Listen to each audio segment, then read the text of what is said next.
All right, we're almost at 10 o'clock on the day with this annual event, which I'm very happy to be a part of yet again. Thanks to JCCI for having me on board. My name is Warwick Kearns, and I will be your facilitator for today's JCCI annual conference. And I'm very pleased to be here, but I do not want to get talking for too long. What I would love to do is hand over to Bernadette, who will be introducing our very first speaker, Sean Tennyson. Over to you, Bernadette. Good morning. Welcome to JCCI annual conference. A big welcome to all our participants and also to our guest speakers. Really, we are so grateful and thankful to our guest speakers who are highly specialized in their sectors and will be giving us valuable input and insight today. Thank you to our guest speakers.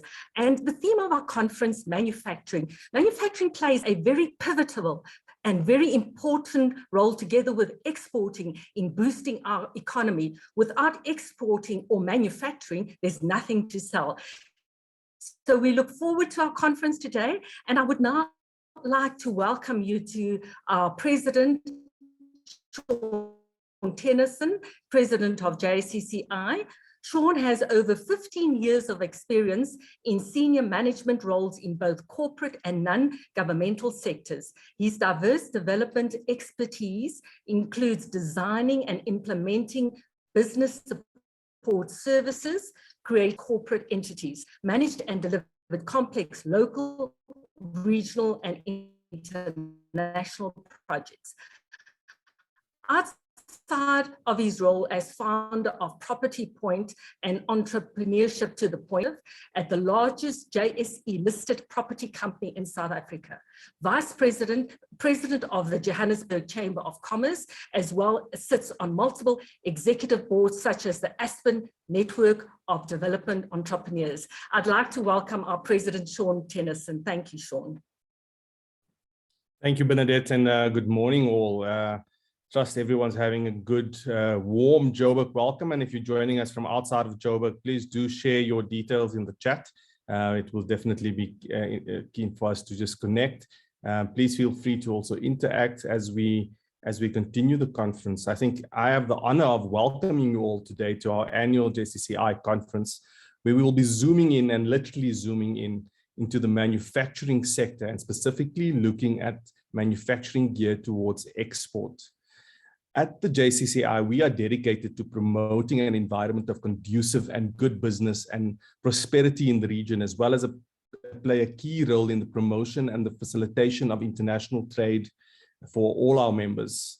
Our members range from independent entrepreneurs to large corporates, which are drawn from every sector of the economy. And one such sector is manufacturing. We have a dedicated manufacturing desk as well. And we know that manufacturing and export is the backbone of a thriving economy. It has a strong backward and forward linkages with other sectors and is critical to generating decent and quality jobs.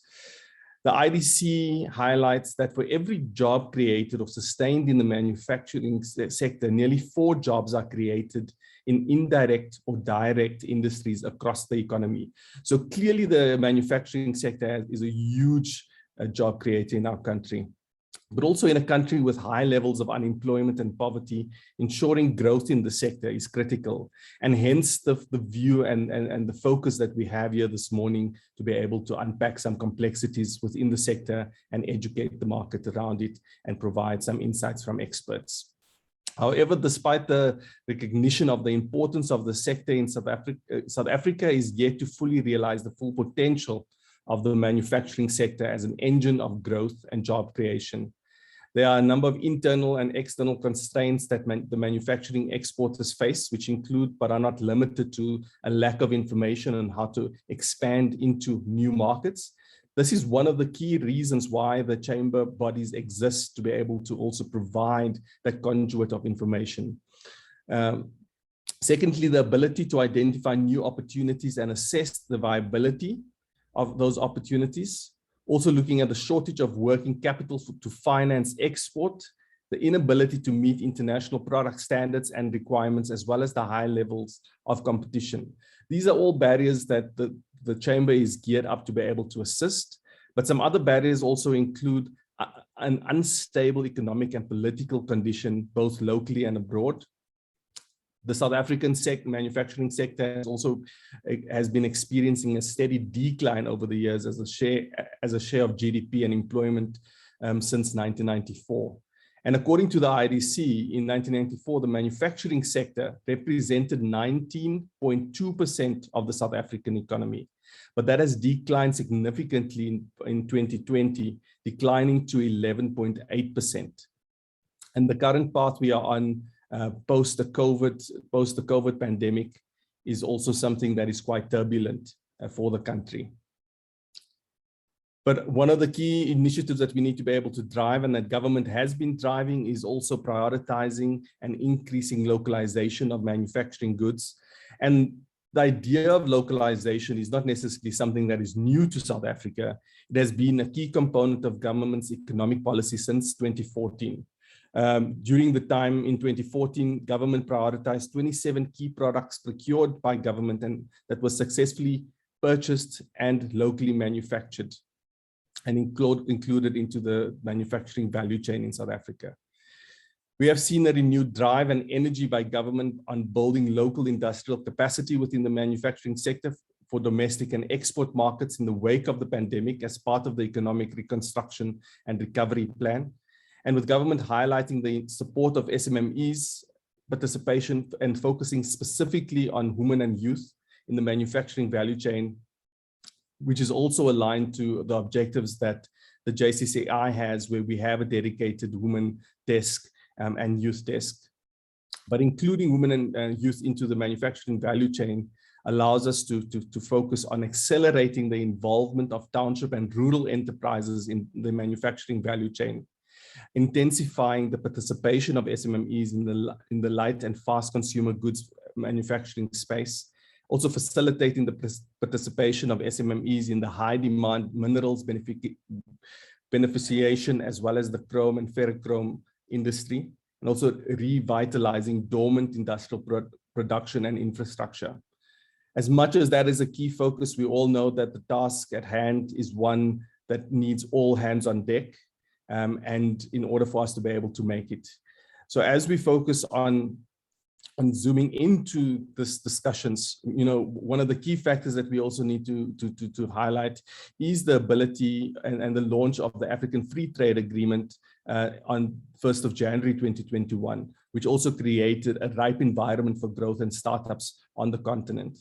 And as part of the conference, we'll be unpacking some of these opportunities that exist through the African Free Trade Agreement. So I'd just like to thank you for joining us. Thank you for our panel of experts that will be unpacking various topics, and also how you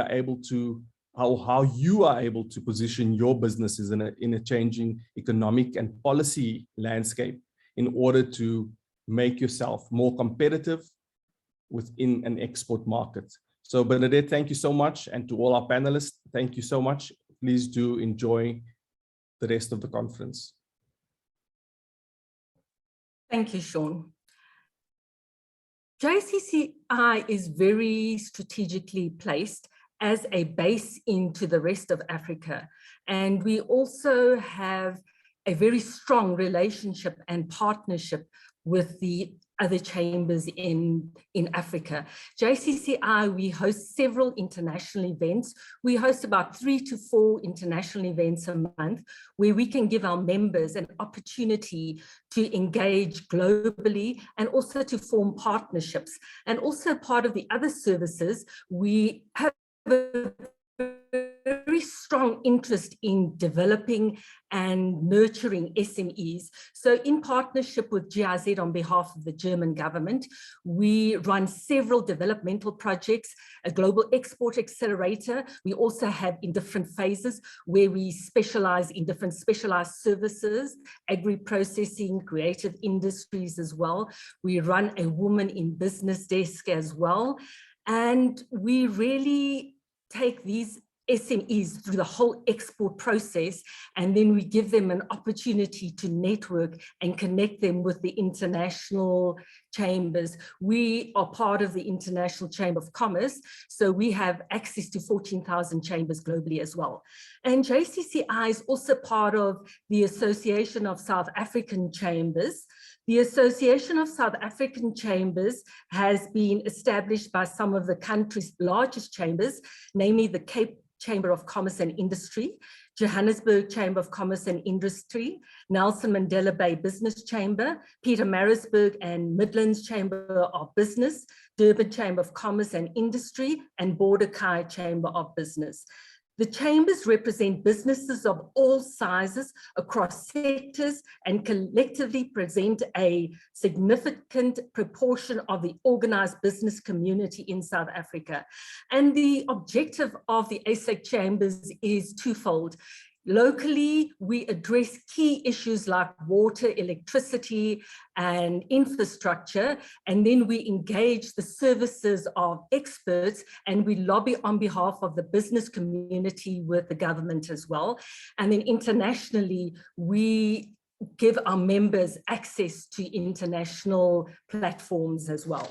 And also very key and a very important part of the ASEC chambers and of JCCI is the issuing of certificates of origin.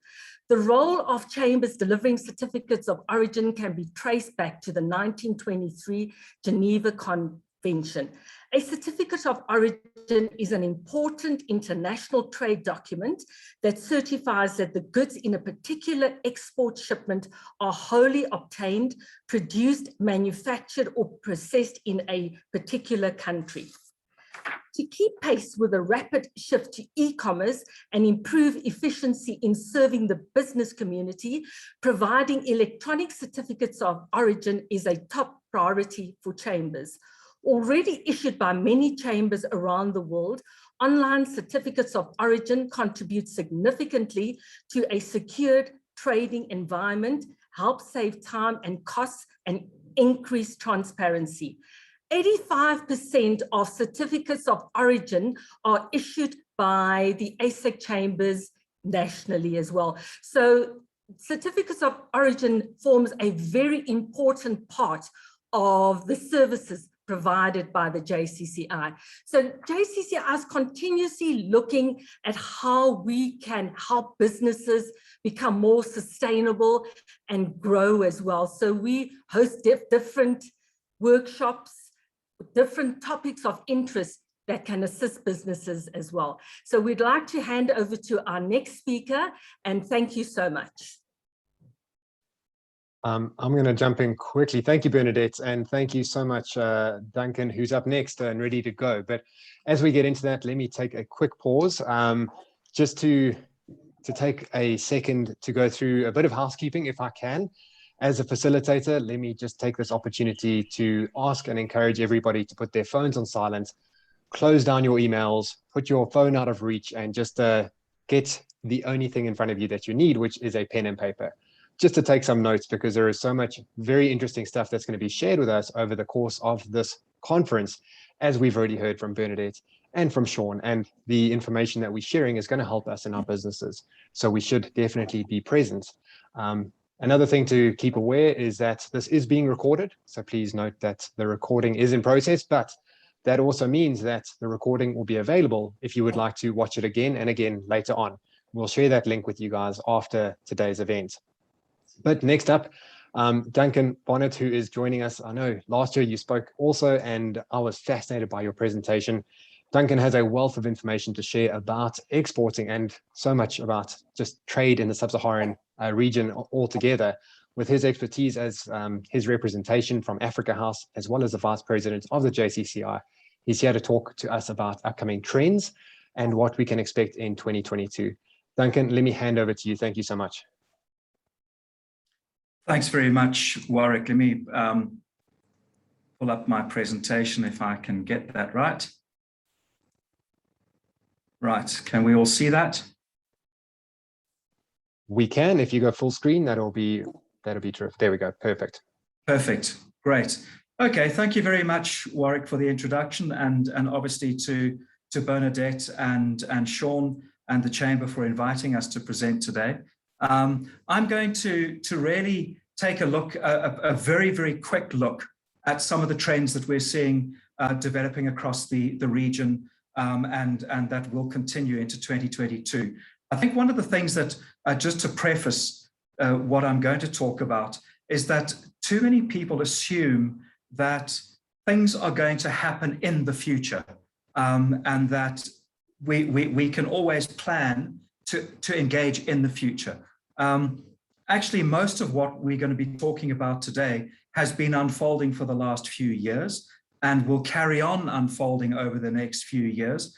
There will be shocks to the system. There will be changes. We've seen that in the last 18 months with the COVID pandemic and how that has created shocks to the system. But many of the other underlying issues are still with us, and we need to take cognizance of those. So I'm just going to run through this very quickly. In terms of sub-Saharan Africa, the key development drivers, we all think of agriculture and extractive industries, your oil and gas and mining, and how these remain key features of the development drivers of many countries. And they are, let's be honest, they still remain as anchor tenants, as anchor industries for most of the countries in the region. What has happened historically is that they've been fairly disjointed industries and sectors. The agricultural sector largely has been small-scale farming, subsistence farming, and the aspiration to move towards self-sufficiency and an export dividend, large-scale projects, has been hampered by that lack of infrastructure, whether it's roads, dams, irrigation, cold chain, storage facilities, and so on, or processing facilities. So we've never been able to develop those economies of scale. Similarly, with much of the mining and oil and gas industry and their downstream processing, we've also had those blockages in terms of a lack of infrastructure, a lack of being able to service fleets successfully or properly in country. So the lack of capacity in markets to be able to unlock the potential of those resources in stranded areas that we are seeing today. And then the obvious thing that you want to come out of overcoming those and reaching those aspirations of increased extractives and processing activity is sustainable jobs. We know that Africa has a very fast-growing population, a very young population, and those people need jobs. Underpinning a lot of these basic infrastructures or sectors is the transport, hotels, hospitality, and related services that you find when you travel across the region. Then some of the more recent, I suppose, sectors that we see in the region, and again, these are cross-cutting to create sustainable jobs, urbanization and rising incomes. And that's where I say, it's not a new thing. Africa's been urbanizing for a long time. It's just the pace at which it's happening has changed quite a lot. Industrial activity, ICT, telecoms, and power. So in terms of urbanization and rising incomes, the aspiration towards modern towns and cities, expanded formal areas, property development, all of those sort of things that draw in healthcare, wholesale and retail space, franchise, distributions, IDZs, urban transport infrastructure, whether it's BRTs, light rail, all that kind of thing, that had been hampered by the lack of urban master plans or legal environments or property ownership, all of those kinds of things, those regulatory environments that are on the whole starting to become a lot less onerous to deal with in many countries, not all countries, that are unlocking the opportunity to start to operate in these environments. The industrial capacity of Africa has never been particularly strong, but it was dealt a seismic blow in the early 90s under the World Bank and the IMF, the Bretton Woods institutions, with their insistence on liberalizing of economies under the structural adjustment and enhanced structural adjustment programs. So many of the industries that were subsidized across the region were weakened because of the lack of protection and subsidy in Africa. At the same time, at pretty much the same time, you had two major events in Southern Africa, the re-entry of South Africa into the region, and our much stronger and more competitive manufacturing base. And then at a more global level, the emergence of low-cost bulk manufacturing out of Asia, particularly China, but not just China. And those events hammered Africa's industrial capacity. That is starting to turn around. And we are starting to see a re-emergence of African manufacturing capacity, industrial capacity, and then everything that draws into it. And I think from the perspective of South African suppliers of goods and services into industrial capacity, there's a very, very good opportunity to engage in other markets. Then ICT, telecoms, and power. When I started doing my job 25 odd years ago, we had landlines and fax machines. In somewhere like the DR Congo, you had less than 100,000 working landlines for a country serving 60 million people. So it was almost impossible to do business without physically going on the ground and knocking on doors. That's changed enormously. We've seen that. This conference today is an exhibition of the power of telecoms and ICT as it's transformed over the last few years. And in many respects, Africa has leapfrogged the world in the delivery of things like mobile money and that kind of connectivity. And we're starting to see into things like your mobile transport systems that you're able to operate. It's not just about Uber. There are many of the domestic ones that are falling into that, and some of the other mobile and telecom services that are emerging across the continent and being driven by African entrepreneurs, which is really exciting. And then power, we all know, without power, nothing happens. We've been in the middle of a power crisis in South Africa for many, many years. We're now sitting in a position that I remember us looking at in the rest of the continent 15 or 20 years ago and saying, well, at least we don't have those issues. We do now have very similar issues, and overcoming them is a major opportunity. And I think that the power sector, if you look at the amounts of money that are now being committed to various mixes of the power mix, is a very, very exciting space to be going forward. So that's really where we're sitting. Usually I come to the trade statistics last, and people, you can see by then their eyes start to glaze over. They don't like looking at stats all day, but I'm going to put them up front. And the reason I'm doing this is South Africa's trade in Africa. And you can see that doesn't look very good. These are Comtrade statistics that I've used, UN Comtrade stats.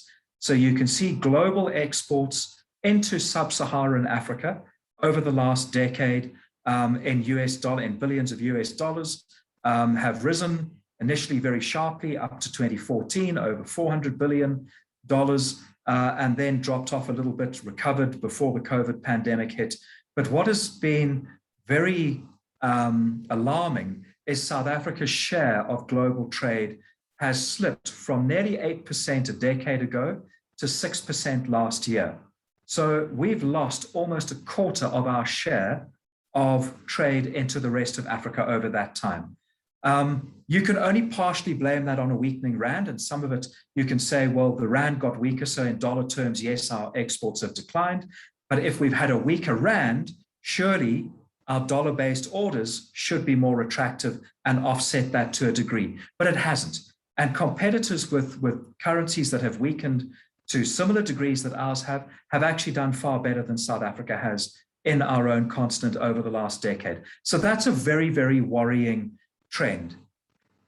We also seem to be stuck in the cone from the SACU region to southern DRC. In other words, the landlocked hinterland of Southern Africa, without making much headway in markets outside of that. And we risk losing those core markets as well. So I think that's just up front. I want to put it out there to say, folks, we really are not doing a good enough job in our exports into the rest of the continent. The figures exclude the 5 North African markets because, embarrassingly, we have virtually no footprint in those countries at all. I'm hoping that when Trudy speaks, from Tralak, and I know that she'll give us a wonderful overview of the Continental Free Trade Area and its potential, that something around that will come out of it, because that's possibly one of the ways that we can look to unlock trade into the northern parts of Africa.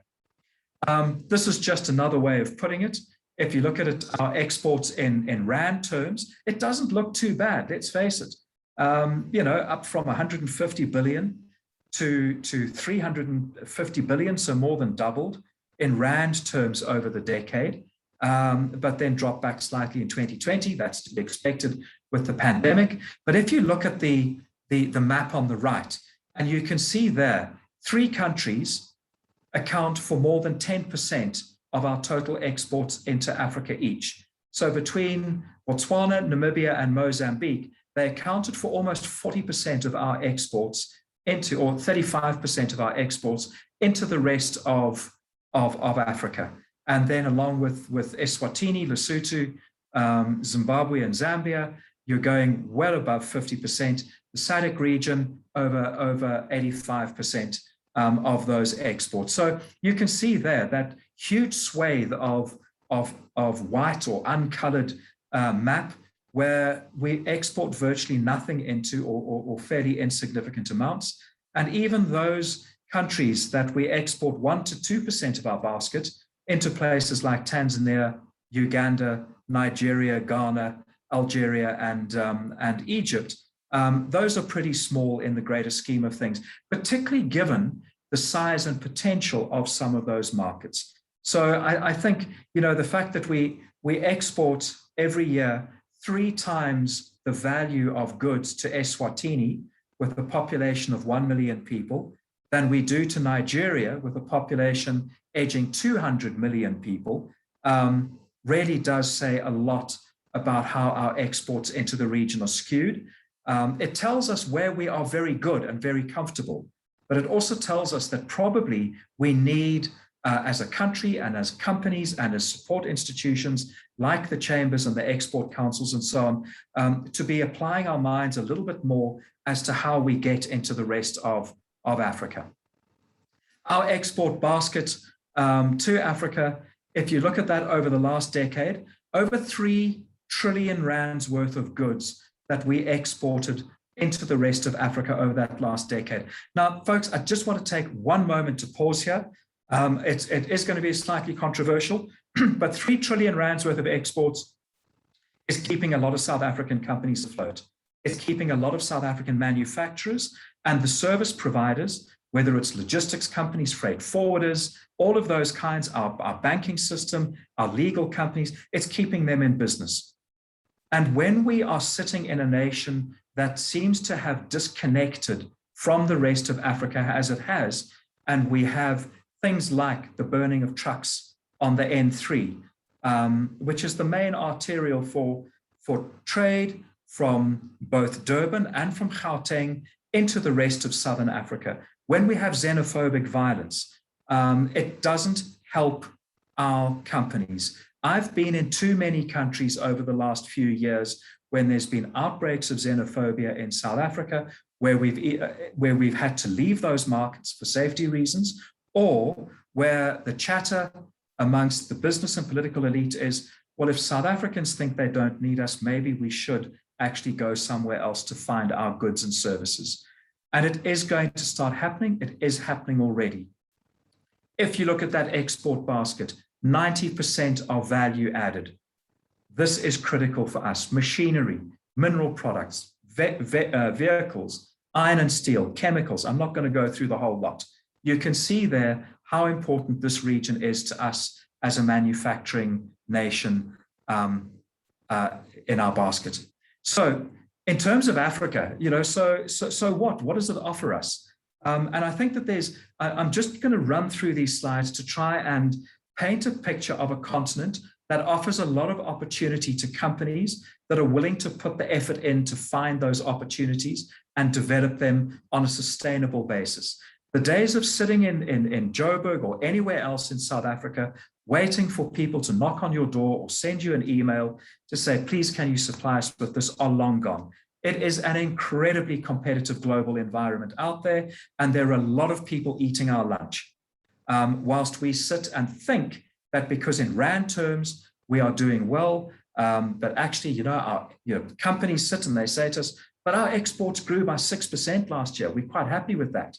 And when we show them that the market grew by 15%, so they're actually losing market share, it gives pause for thought.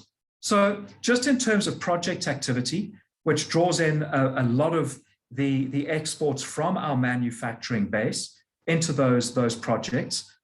This is from our databases. We've got about 6,500, 7,000 projects. About 75% have a declared value, total value of about $1.8 trillion. That's a lot of projects that you can look at across the continent. Some of them probably won't happen in my lifetime. Some of them are wish lists. Others are actually real and are ready to rock and roll.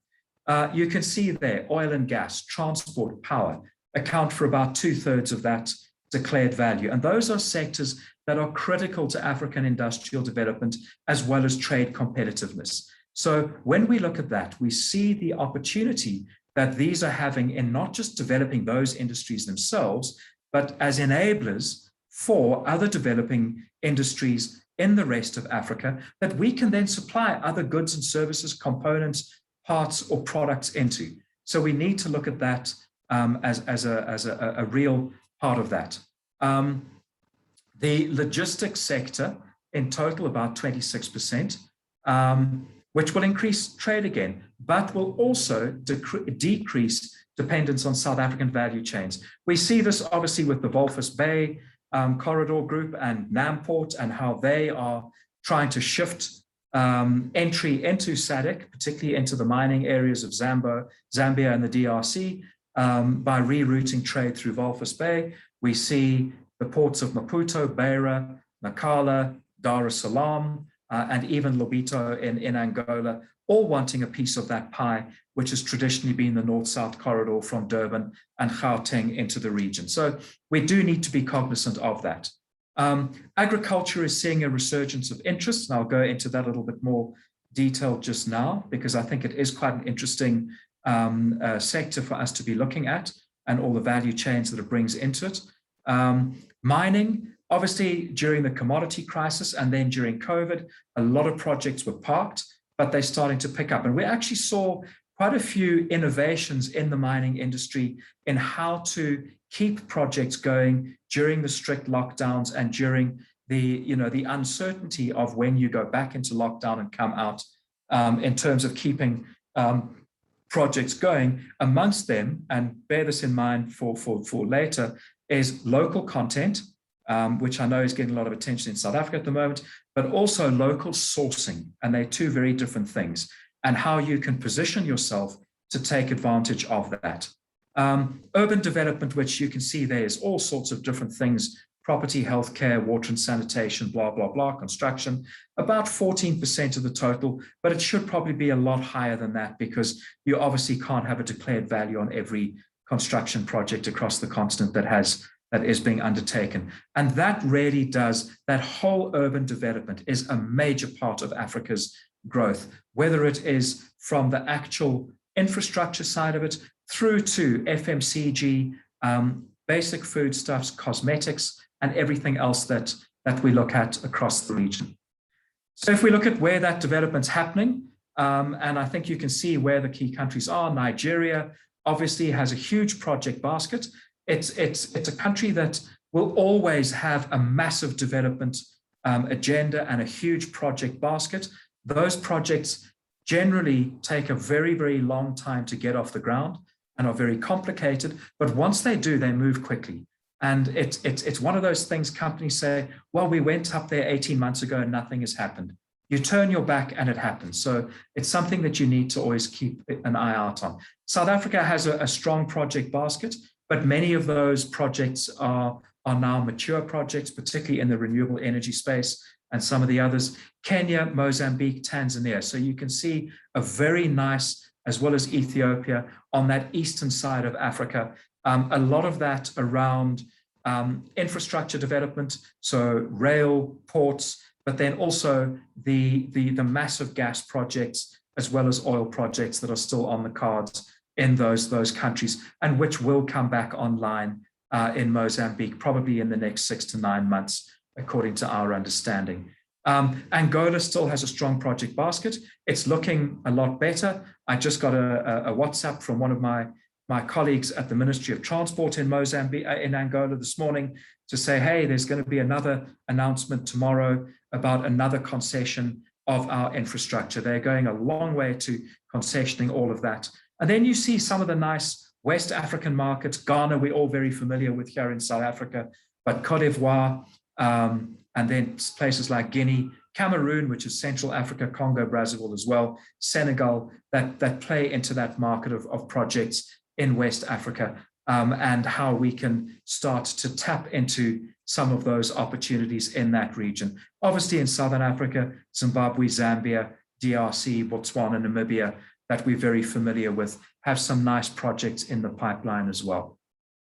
This is just to show you what happens when something happens. I know with COP26, there's a lot of talk about disinvestment from fossil fuels, but in East Africa and Southern East Africa in particular, a lot of this is around gas as opposed to oil.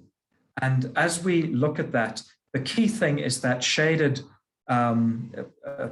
bit there, which East Africa's regional capex, somewhere between 180 and $200 billion for oil and gas over the next 10 years. And the bulk of that is into the gas sector. That is just a massive amount of money that will be spent. There are a lot of talk, obviously, about the problems in Cabo Delgado at the moment, which are slowly being overcome. But by the same token, there is so much more that's happening across the region than just those. I'm not going to run through them all. You'll all get a copy of this to look at if you want it.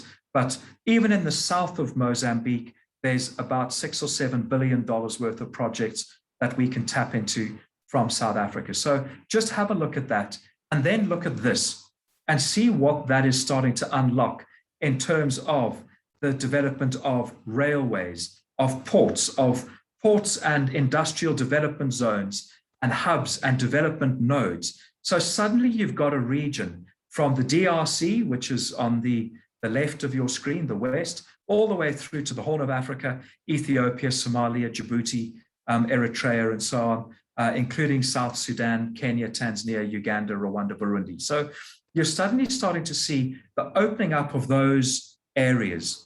All of those port projects obviously are opening up trade, not just for South Africa, but for our competitors in the Middle East and Asia as well. And it will create increased competition, which is why things like the Port of Umpulungu, the Kazungula Bridge, making sure that our borders, our Bight Bridge, our Martin's Drift, all of those are working as fundamentally perfectly as they can. The issues at our borders at the moment are not just about trucks getting delayed for 10 days. It's a human rights issue. If your truck driver doesn't have access to accommodation, water, ablutions, and so on, even food. So we need to make sure we get that so that we can tap into these things. Why? Because look at this. Doha in 1980 at the top, Doha at the bottom today, built on gas, not built on hot air, not built on promises, built on gas. And that is the kind of thing that we're starting to see. Those of you who are familiar with a place like Luanda will have seen how that city developed in the post-war era on oil money, slightly, not smoothly, but how this is starting to take effect. Maputo, with the arrival of mining initially and now oil and gas, how that city has transformed in the last decade. So all of this is stuff that's happening, and it's all going to carry on happening over the next 5 to 10 years as we re-emerge from the COVID pandemic. So you can see these resource-driven economies and cities. The economy is growing 6-7% a year. Some of those city economies are growing at 10 to 12 to 15% a year. And we need to be cognizant of that. And how do we tap into it? Nigeria has about 50 hotels in the pipeline or under construction. Lagos has more than South Africa and Kenya combined. just think about the opportunities that that presents. And then I'm not going to go through all the other things that you can see there, but talking around things like congestion, how you need to build ring roads, how you need to upgrade water and sanitation, how you need to feed people, educate people. All of these things have opportunities for South African suppliers.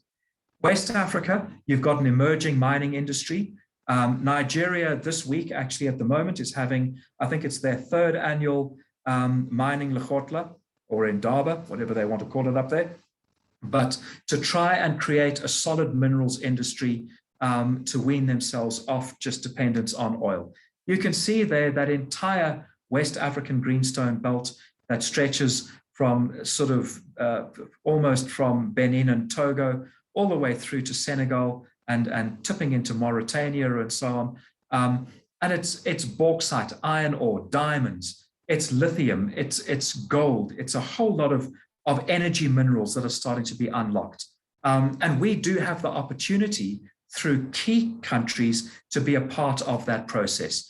There are already a lot of South African companies that are up there. There could be many, many more that are involved in those projects and those processes.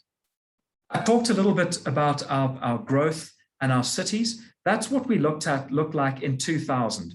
There were roughly 35 cities in sub-Saharan Africa at the turn of the century, which had a population of 1 million or more. 5 of those were in South Africa, so 30 odd in the rest of the region. By 2010, it hadn't changed a huge amount. There were 40, so you'd added 5, and you can start to see them occurring in Nigeria and in parts of West Africa. By 2020, we start to see that growth in West Africa, Nigeria, but also into other parts of West Africa, particularly along the coast, but not only, and then around the Great Lakes. If you can see, I'm not sure if you can see my pointer, but this sort of Eastern DRC, the Great Lakes, Rwanda, Burundi, and Eastern DRC, and then the Southern DRC and other parts of that. So by the end of this decade, we're going to see over 80. So we're going to see from in 20 years, a doubling of the number of cities with 1 million people or more. And you can see Nigeria, it just becomes quite a mess. But other parts of the continent that are starting to emerge as these urban hubs. By 2035, well over 100 cities with a population between them of about 350 million people. And what that draws in is what I've talked about, all those goods and services, retail, wholesale, logistics, transport, consumer goods, iron and steel, town planning, the list is endless. And you can see there what these trends are. So I've talked about 1 million cities. I actually tried to look at, if you take cities of 500,000 people or more, and the map just became a bit of a mess. I left that. But you're starting to get secondary cities, whether they are those sort of resource-driven frontier cities or established ones. So it's not just about your capitals. Somewhere like Matola in Mozambique, which is now indistinguishable virtually from Maputo, but before they built the smelter and the Belaluwan Industrial Park, Matola had a population of 15,000 people. Today, Matola has a population bigger than Maputo proper, and that's been growth in 15 years. So you can see how this growth can change and manifest itself. You can run through that in terms of what needs to be done and where your company can fit in and how you can start to tap into that. Power, mini grids, renewables. That's not just mini grids for urban areas, but for rural areas as well. $20 billion opportunity in Nigeria alone. Waste management at every level, whether it's just waste pickers at a very simple level, or whether it's your waste to energy, waste to value, that's starting to unlock across the region. UN estimates the value at about $8 billion a year that we could be unlocking in that. Increasing affluence equals a higher quality waste, which is better waste to energy. Water and wastewater. Is that the next horizon for PPPs?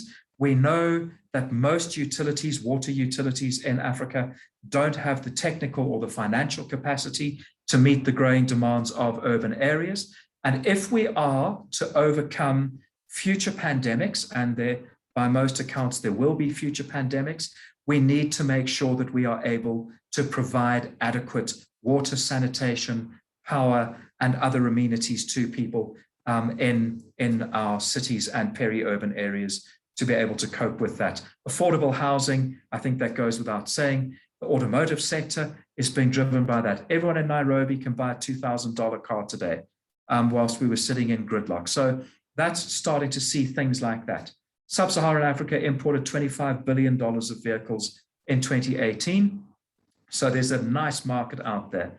And then the options of looking at a pan-African, along with the Continental Free Trade Area, a pan-African automotive sector. Consumer goods, according to research at UCT, cosmetics are the fastest growing consumer product in urbanizing parts of Africa. So local production of consumer goods and assembly of consumer electronics, motorbikes, etc. But there's something else that's starting to happen. And it's work that we've been doing with Trade Forward Southern Africa, a UK-based thing, as well as with the JCCI. And that is using African products, African cosmetics, African inputs into these rather than just importing cosmetics from Europe or Asia, wherever. And I think that's a real opportunity. I'm not going to go through this in detail because I'm cognizant that we have timing issues, but you can see that at every level of everything that you can see in your life, there is a growing opportunity around the continent. Agriculture is being talked at as a new frontier, a $1 trillion industry by 2030. We always hear at every continent, Africa has over 60% of the world's unused arable land, which is absolutely pointless. You might as well be talking about the moon as unused arable land if you don't have the roads, power, ports, railway, and cold storage to take advantage of it. A lot of countries are now paying more attention to that and integrating small-scale farms into value chains. It includes import replacement and value added in that. And in a lot of the work I've done in the last 2 or 3 years across the region, I've done a lot in this sector, and more countries are banning or restricting the imports of processed basic food products in favor of local value addition. So things like edible oils, milled products, rice, pastas, sauces, and so on are either being outright banned or are having restrictions placed on them. So what does that mean? It means that you've got now in Uganda, you went from 2 edible or maize mills 10 years ago, you've now got 14. So you can't import maize meal, but what you do need is people to supply components and products and services into those mills, and packaging. Packaging goes all the way through this. And then as a supplier into the Middle East and Asia, the potential is great from the eastern seaboard of Africa, including South Africa, into the Middle East and into Asia. That's what Africa imported last year, or in 2019 before the pandemic, $80 billion worth of food and beverages. You can see there, cereals, 20 billion, but there's a lot that we can really, I've just put an exclamation mark there because we really shouldn't be importing that amount into our nation when we are suppliers of so much of it already. But whilst we sit here and whilst we're having this conference, it's not happening in isolation. Almost every major global player has a key defined strategy for Africa. China, the US, the EU, these are not small. These are 60 billion over 3 years, 30 billion, 70 billion. Individual EU countries where they're starting to talk. The EU, 20 billion pounds. France, double trade and investment. You can see Japan, India, Russia, Brazil, Pakistan, Look Africa policy, targeting 10 key countries. And you see that all over. So it's not as if we're sitting here in a position of particular advantage. We are sitting in a position where we're both a target for those exporters and project developers, but we're also a competitor.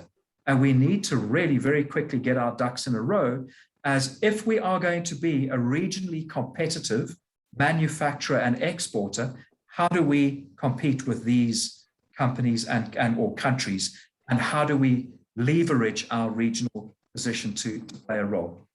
I'm not going to talk too much about COVID and post-COVID because anything really could still happen. It appears that we've dodged a bullet at one level, although others say that we just haven't recorded deaths accurately and the truth will only come out in the future. I'm not sure where the truth lies on that, but it's certainly been very disruptive from a business perspective. A lot of projects obviously cancelled, expats fled the continent, so things that were supposed to be going on didn't. But that was that initial shock. What we've to see is that project developers are starting to rejig those projects. So longer on-site periods, looking harder to engage domestic and regional value chains to reduce the disruptions along supply chains, and looking to source locally as much as possible. That is a real opportunity for South African companies to say, okay, we need to have a regional footprint, because we understand, thinking about that project value chain that I showed you, the $1.8 trillion, that in X, Y, and Z countries, there's a fabulous project pipeline that suits us. We need local partners because of the threat of disruptions from COVID or other pandemics, but also because of the increasing insistence on local sourcing and local content in those projects. So that ties in with that. ACTFA, Trudy is going to talk to you at a far higher level than I could ever hope to, so I'm going to skip that one. And then just looking at this, looking forward, local supply, increasing investment in local manufacture, basic building inputs and other products. So it's not only goods, but services as well. Procurement channels are changing. A lot of focus on the Middle East and Asia. The UAE's exports to sub-Saharan Africa rose from $2 billion 10 years ago to $20 billion last year. They're now not far off our level of exports. So that's starting to happen. Other rivals are tapping into this across all sorts of sectors. The number of different countries with influence in our backyard, if you like, is growing. And I'm saying this very robustly as a South African, is starting to increase. The level of competition has grown exponentially in the last decade, COVID withstanding, removal of fossil fuels, whatever. We've now got that competition. So we cannot have a standoff approach and wait for big things to happen. We have to be there before they happen. Countries to watch, South Africa, yeah, why not? Are we really now going to see this new deal, if you like, in power and infrastructure kick in? Some of it is starting to incrementally happen, but will we start to see with the commitments from COP and other things to really pick up? In Southern Africa, countries like Angola, Zambia, DRC, and Tanzania have seen either subtle or very dramatic changes in policy over the last year to 3 years, and they have been for the better. So in Angola, the presidency of João Lourenço has seen a slew of reforms that is looking to unlock Angola's business opportunity.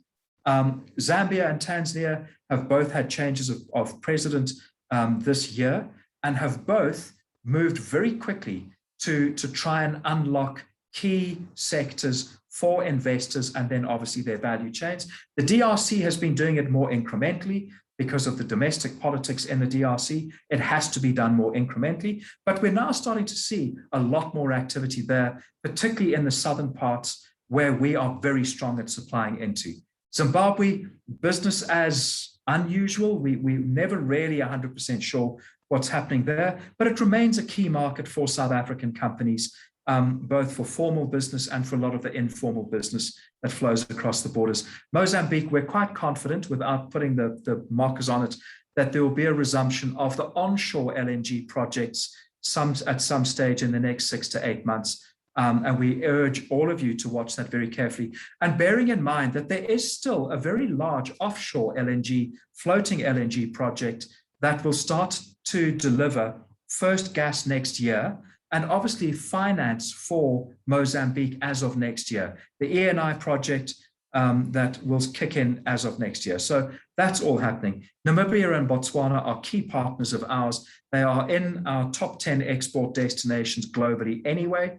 And they are also starting to develop new sectors and new opportunities to tap into. Outside of that, those are all Southern Africa, Kenya, Nigeria, Ghana. We do have a presence in those countries, but I say it's a strong presence, but it could be much, much bigger and much, much more robust. We've seen some of our retailers withdrawing from those areas in recent years, but we've seen others that have been very quick to take up that space from them, not from South Africa, from other regions. So, but there's always an opportunity to supply into those markets that we're not looking at. Uganda, a key sub-regional distributor for landlocked East Africa, Rwanda, Eastern DRC, South Sudan. That little region that Uganda supplies into has about 70 million consumers in it. So never dismiss that as an opportunity, or Rwanda as that opportunity. Côte d'Ivoire, very underrepresented from South Africa. It's the key gateway to Francophone West Africa, a key distribution hub into that part of the world. So I think those are some of the countries that we look at. I haven't included Ethiopia, even though it is the second largest population in sub-Saharan Africa in this, because of the current turmoil that we see there. But it is going forward for the longer term, will be a key country for anybody wanting to do business in the Horn of Africa and in Ethiopia itself. So I think, just in summary, there's been an immediate slump in GDP numbers. Many countries have already started to bounce back. Debt restructuring critical. Africa generally changing for the better and lots of opportunities. COVID has reinforced the need for this deeper intra-African trade and development.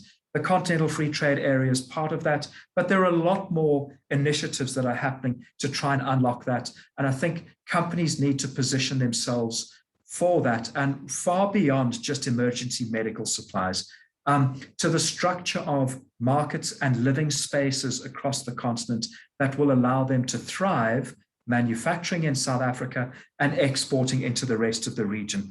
Not necessarily exporting fully built up or processed goods, maybe doing partial manufacture in South Africa, exporting knockdown goods or components and reassembling or into manufacturing value chains in those markets, and look at those quite clearly. The lack of certainty should crystallize in the next few months. I think if and when we have our fourth wave and we get over it here, we'll have a lot better idea of where we're placed. But there is that need for reforms and investment in modern cities, living spaces, and that we need to see. And you need to look at that in each of the countries that you want to do business in. And I think I will leave it there. Thanks very much. Duncan, thank you so much for sharing those great insights and just going through the stats, unpacking it, and just explaining what it all means and where the opportunities are and what challenges need to be overcome in order to unleash our exporting and to be able to grow the country as a whole. Because as you've said, it is so crucial to the growth of companies and to the growth of our country. So thank you so much for all those insights. And absolutely. And on a few occasions, you alluded to the Africa Free Trade Area and the importance of it, and that the next speaker, Trudy Hartenberg, is going to be speaking on just that topic. And I'm personally excited to hear more about that also. And I do know that we have Trudy lined up, ready to go. So just by way of introduction, for those who are not yet familiar with Trudy Hartenberg, she is the Executive Director of the Trade Law Center, or known as TRALAC. She's responsible for the development of the TRALAC strategy, resource mobilization, and the engagement with African governments, regional, continental, and international organizations. So to talk more about the Africa Free Trade Area and the opportunities that we have available to us there, I'd love to invite Trudy to unmute yourself and to take over from me. Warwick, thank you so much for the introduction. Good morning, ladies and gentlemen, and a special thank you to Duncan. I've listened to some of your presentation, Duncan, and it certainly does lead into some of the issues that I'm going to be sharing with you. Ladies and gentlemen, you will see that I am at the International Convention Center in Durban at the Intra-Africa Trade Fair, where there is a focus on many of the opportunities to which Duncan has alluded, but also we're taking stock of the African Continental Free Trade Area and discussing some of the emerging issues on that agenda, the new negotiating agenda that is developing, and how we're shaping on implementing what we have agreed to already. So without further ado, what I would like to do this morning is to share with you just a little bit of an overview of the AFCFTA, its current architecture, the scope of the negotiations, what it adds to the existing liberalization on the continent. Keep in mind, of course, that the existing regional economic communities and the existing trade arrangements will continue to exist.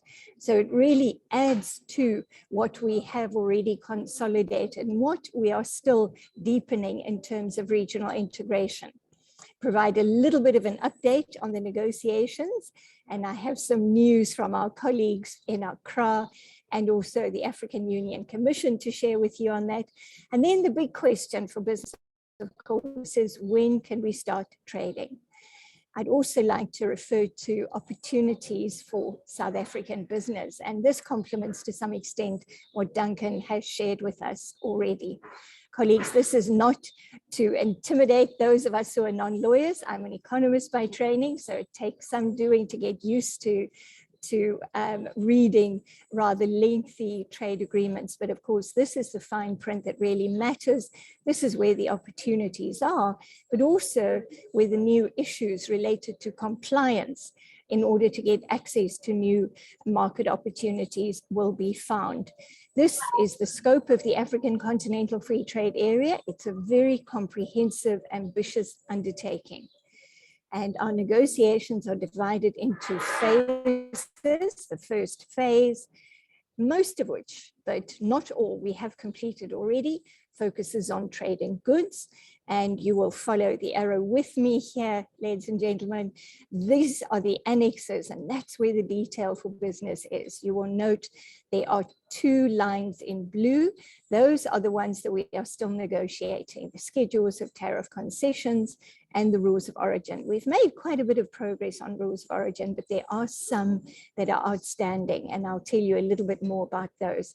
But many of the other very important aspects of trade governance, for example, customs and border management, transit, non-tariff barriers, trade facilitation, standards issues, sanitary, phytosanitary standards, technical barriers to trade have been concluded already. So a lot of work has been done. But unfortunately, until we have tariff concessions and rules of origin for the products that we are going to trade, we cannot start trading. So as of now, there is no trade under the AFCFTA.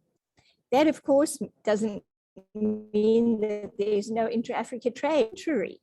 The AFCFTA and the kind of opportunities to which Duncan has referred have generated significant interest in the African continent and the prospects, the benefits, the opportunities that are available. Obviously, there are challenges too, but we see a dynamism and a lot of interest, not only on the continent, but also from global investors, global traders, global development partners, and many more. So this we've got to keep in mind is very important, because it may well bring new competition into some of our markets where we already have an established footprint. Phase 1 also covers trade and services. And this, ladies and gentlemen, is where South African firms have already established commercial presence in so many of the African Union member states and the state parties, which are those that have ratified and undertaken obligations in the AFCFTA. If we just think about finance, telecoms, logistics, distribution services, professional services, engineering, mining engineering, and many, many more, we have a strong footprint from which to build even better activities and opportunities on the continent. Dispute settlement, extremely important. If things go wrong, where do we turn? And the protocol on dispute settlement has been concluded. The rules of procedure, that's really, really important, were concluded at the end of September. So that's in the bag, so to speak. Phase 2, ladies and gentlemen, covers really important issues: investment, competition policy, and intellectual property rights. IPR, extremely important. You have to take a look at protecting your intellectual property, whether it be in terms of products, processes, or services. Indeed, services trademarks are really important when you enter new markets. Competition policy to guard against unfair trade practices, extremely important. The protocol on investment is in the making at the moment, and the latest update I can share is that a draft text will be available and shared with the member states fairly soon. I understand that there will be strong focus, for example, on investment facilitation. That's really good news, because that hopefully will tackle some of the red tape, the challenges involved in establishing your business in a foreign jurisdiction. So do watch that space. Phase 3 on the horizon as well, and I think there are some extremely important issues on that agenda. E-commerce. So what we've seen during COVID in particular is a push towards digital transformation. South Africa, of course, working at many, many levels to digitize processes of governance, for example, extremely important for business to stay abreast of those developments, but also to keep pace with the proliferation of e-commerce platforms on the continent, many of them on the back of the AFCFTA. So a lot of opportunities will be available, but the governance issues, for example, if we take a look at data protection, for example, data localization, and many, many issues such as consumer protection that go with using digital platforms, this is extremely important negotiation process to watch. There will also be a protocol on women, youth, and SME development. For women-led businesses, this is extremely important. We are hoping that there will be binding commitments that the member states, the state parties who ratify the agreement, will undertake to support women-led businesses in particular. Where will the benefits come from? And this is a bit of a reality check in terms of geographic market opportunities. And I think, as Duncan has indicated, of course, there are opportunities across the continent, but many of them are, of course, available already within trading arrangements that exist already. So if we take a look at South Africa, we belong to the Southern African Customs Union, and we can trade duty-free with our neighbors. So this is a very well integrated commercial space.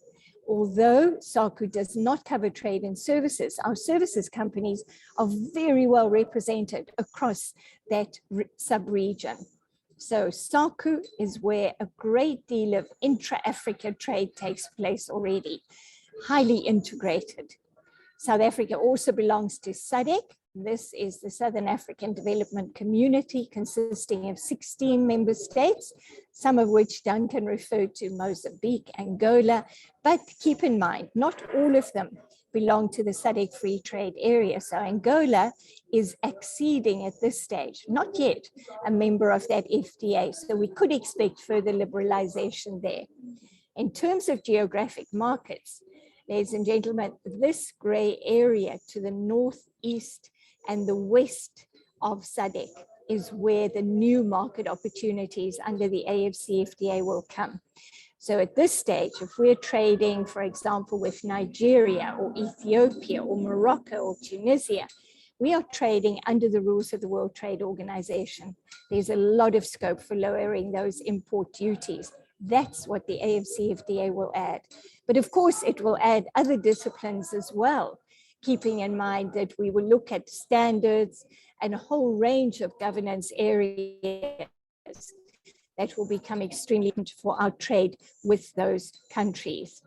I've put here the other regional economic communities that the African Union recognizes as existing building blocks of the AFCFTA. So COMESA, Common Market for East and Southern Africa, the Arab Maghreb Union, the Community of Central African States, ECOWAS, West Africa, of course, with Nigeria and others, East African Community, where Kenya is a very attractive market, SENSAD, this broad region across the Sahel region, IGAD in East Africa. Some of them, however, don't have trade arrangements yet. So for example, IGAD, SENSAD, AMU don't have trading arrangements yet. So the AFCFTA will add a lot of value as far as those are concerned. This is just a reminder that we belong to SACU and SADC, as I've mentioned. Very important to know who is in the SADC FTA and not. So at this stage, 3 countries of the 16 member states are not yet in the SADC FTA. If we take a brief look at South Africa's exports in 2020, of course, keep in mind that's a COVID year for the most part, then we see some extremely interesting developments. And here, still the countries close to us within SACU and SADC, that's where most of our exports go. So we see Botswana, Namibia, key export destinations. Zambia, Zimbabwe, Mozambique also feature very prominently. But what we are starting to see is that South African firms are looking further afield. And during the pandemic in particular, we've seen sourcing from African destinations that we had not seen a great deal of previously, particularly in the North African region. We look at our exports, the products, petroleum, very important. We import from Angola and Nigeria predominantly. We process and re-export. So petroleum products feature both as an import and an export, but we still see quite a large concentration of primary commodities being exported. Energy important, of course, and then motor vehicles are quite strong on our list as well. The imports, as I mentioned, petroleum, crude oil, we import, and of course, given that we don't have significant refinery capacity yet in Nigeria, for example, we import and we export the processed product. Semi-manufactured gold, even coming from countries like Ghana and others in West Africa, processing takes place here and we export to global destinations. Food, beverages, there are some really interesting success stories. For example, our export of apples to Nigeria, fantastic export. Excuse me, sugar and many, many other products come into that profile. This is just a little bit of a view in terms of the imports coming into South Africa. And as I mentioned, we're starting to see focus way beyond SADC, Ghana, Egypt, Morocco, excuse me, and Ivory Coast. Exports from South Africa, if we take a look at those destinations, Cabo Verde, small island economy, Nigeria features, Ivory Coast, Ghana, Kenya, Djibouti, Rwanda, Senegal, and so on. So we're starting to get a picture that South African companies are diversifying their trade profile with the rest of Africa as new opportunities become available. This is important in trade, but very important also to keep in mind that intra-African investment is very important from a South African perspective. South Africa plays a very important role as an outward investor into the rest of Africa. The tariff structure, this is just an overview of the import duty. So if we're importing into South Africa, these are the duties, and I'm sure many of you are very, very familiar with our tariff book and the applicable rates of duty. So this is the tariff structure. I won't go into too much detail unless you may have some questions for us a little bit later. Here we come now, ladies and gentlemen, to the update on the AFCFTA, and I'll start with some of the technical legal issues. The number of ratifications, which members of the African Union that are all negotiating the AFCFTA have actually signed and ratified the agreement. And the emphasis on ratification is really important because once a country has ratified the agreement, it is bound by the terms and conditions. So it has rights and obligations under the agreement. Signature, an important signal of commitment, but it brings no legal obligations. So it's the ratifications we have to watch. Ratification usually takes place in two phases. First of all, in most countries, this agreement is taken by the executive, usually the Department of Trade and Industry, to Parliament, where approval is requested. Once approval has been granted, then the instrument of ratification is deposited with the depository, and that happens to be the chair of the African Union Commission in Addis Ababa. Now, the number of countries which to date, and I've just checked this morning, this is still the latest information, 38 countries have deposited their instruments of ratification with the chair of the African Union Commission. Now, we saw in the media recently that Tanzania had sought and received parliamentary approval to go ahead with the ratification process, but ratification has not taken place yet. So we're still waiting for a delegation from Tanzania to go to Addis Ababa with, it's usually a one-page document, which simply says that the Republic of Tanzania hereby confirms that it will be bound by this agreement. That still has to happen. Within customs unions, of course, we require that all the members ratify the agreement. Otherwise, we have a problem with the common external tariff because we all implement exactly the same tariff book. In the case of SACU, Botswana, which is in gray on our map, indicating that it has not yet ratified the agreement, but the others have. For ECOWAS, Benin, Guinea-Bissau, and Liberia have not ratified. And for the EAC, Tanzania is still outstanding. When can we start trading? This is the question, and it's the kind of question that we almost think we are on a long road trip, ladies and gentlemen. Very important to watch the number of ratifications, but also so important that we must finish the outstanding negotiations. Tariffs and rules of origin are the minimum requirements for us to be able to start trading under the free trade area. In other words, if we want a workable free trade area, we need tariff concessions. The applicable rates of duty must be negotiated. And we need the rules of origin, because the rules of origin, they determine the national origin of the product. And they are therefore the gateway to the lower rates of duty. So until we have all the rules of origin in place and the tariff concessions, there is no trade under the AFCFTA. Effectively, we do not have a free trade area. The question then is, where do we stand as far as these issues are concerned? And I'll come back to that in a minute.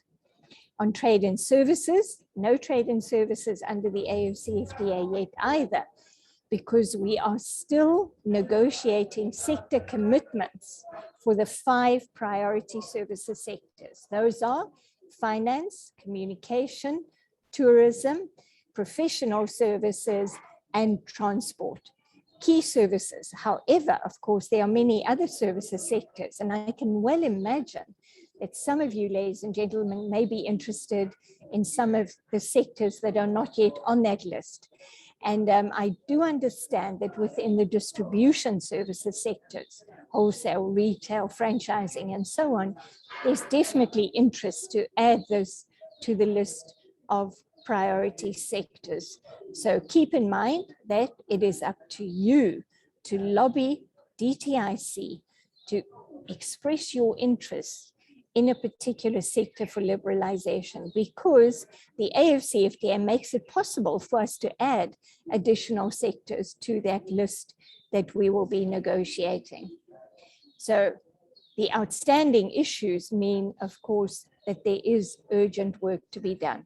Meanwhile, as I've said, it's not as if trade is stopped.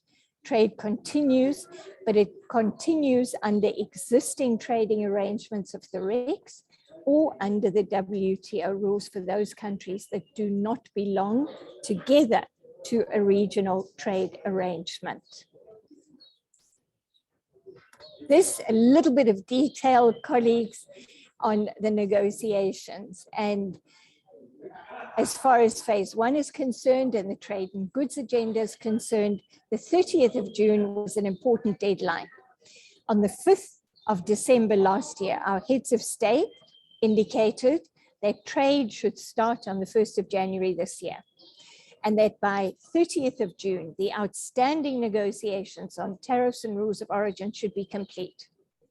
It's a tough one, a very, very tough one. I'm calling it the Gordian knot, because tariff concessions are related to rules of origin, and rules of origin are related to tariff concessions. So they have to be negotiated in tandem, one without the other, and we don't make progress. So that's where we are at the moment.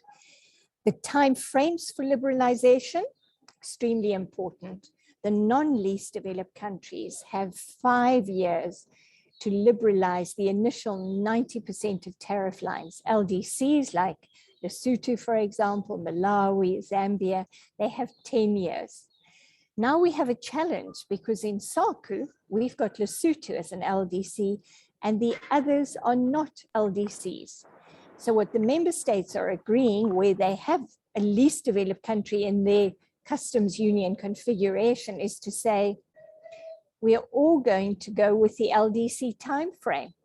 So we will all liberalize over 10 years. Business needs to watch that because of course then tariffs will be phased down not over 5 years, but over 10 years. So watch the tariff schedule when that is published to see how the tariffs are going to be reduced.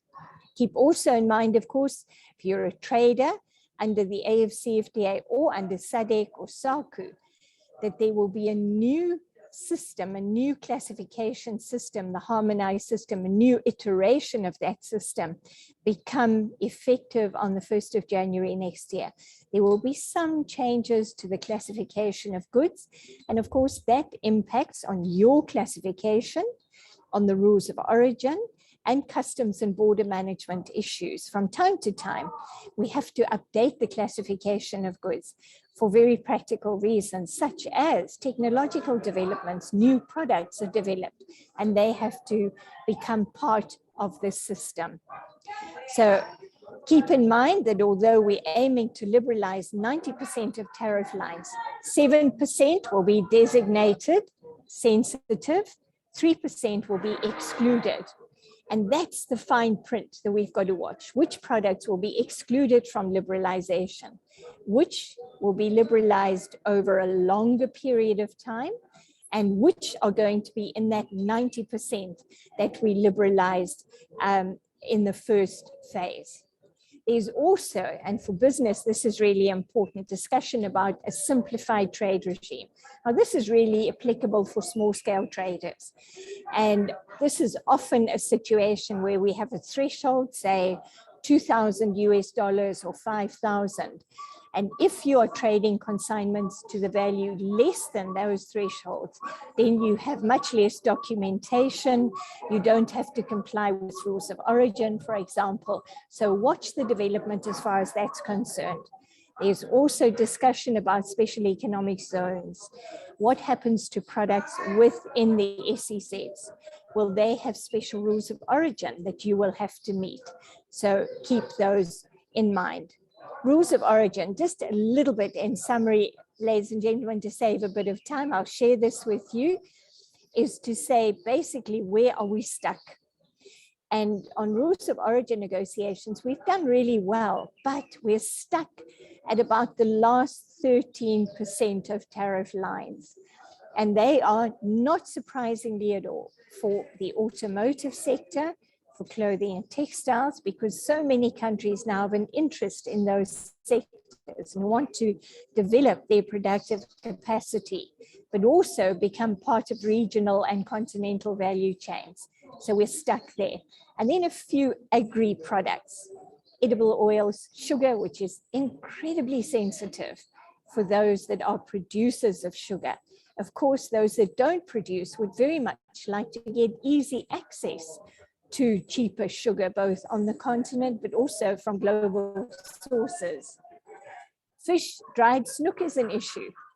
And here, a country like Mauritius has a particular interest. They would like to catch snook or import it and to dry it or to process it and be able to export it under the AFCFTA. Dairy products, buttermilk and cheese are also still on the negotiating agenda. So watch out for those, because until we've resolved the rules of origin, the tariff concessions will also be hanging. Trade and services, and I've said quite a bit about this already, so I won't go into detail.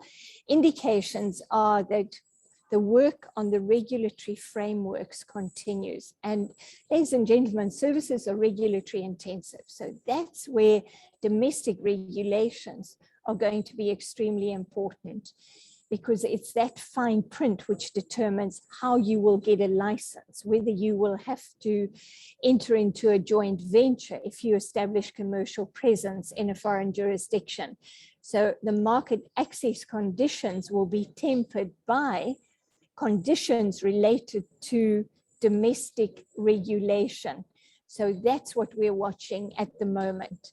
And there's quite a lot of work to be done on that. Offers have been made, we understand, by 35 countries. The AFCFTA Secretariat is verifying those, checking the details, seeing they are internally consistent.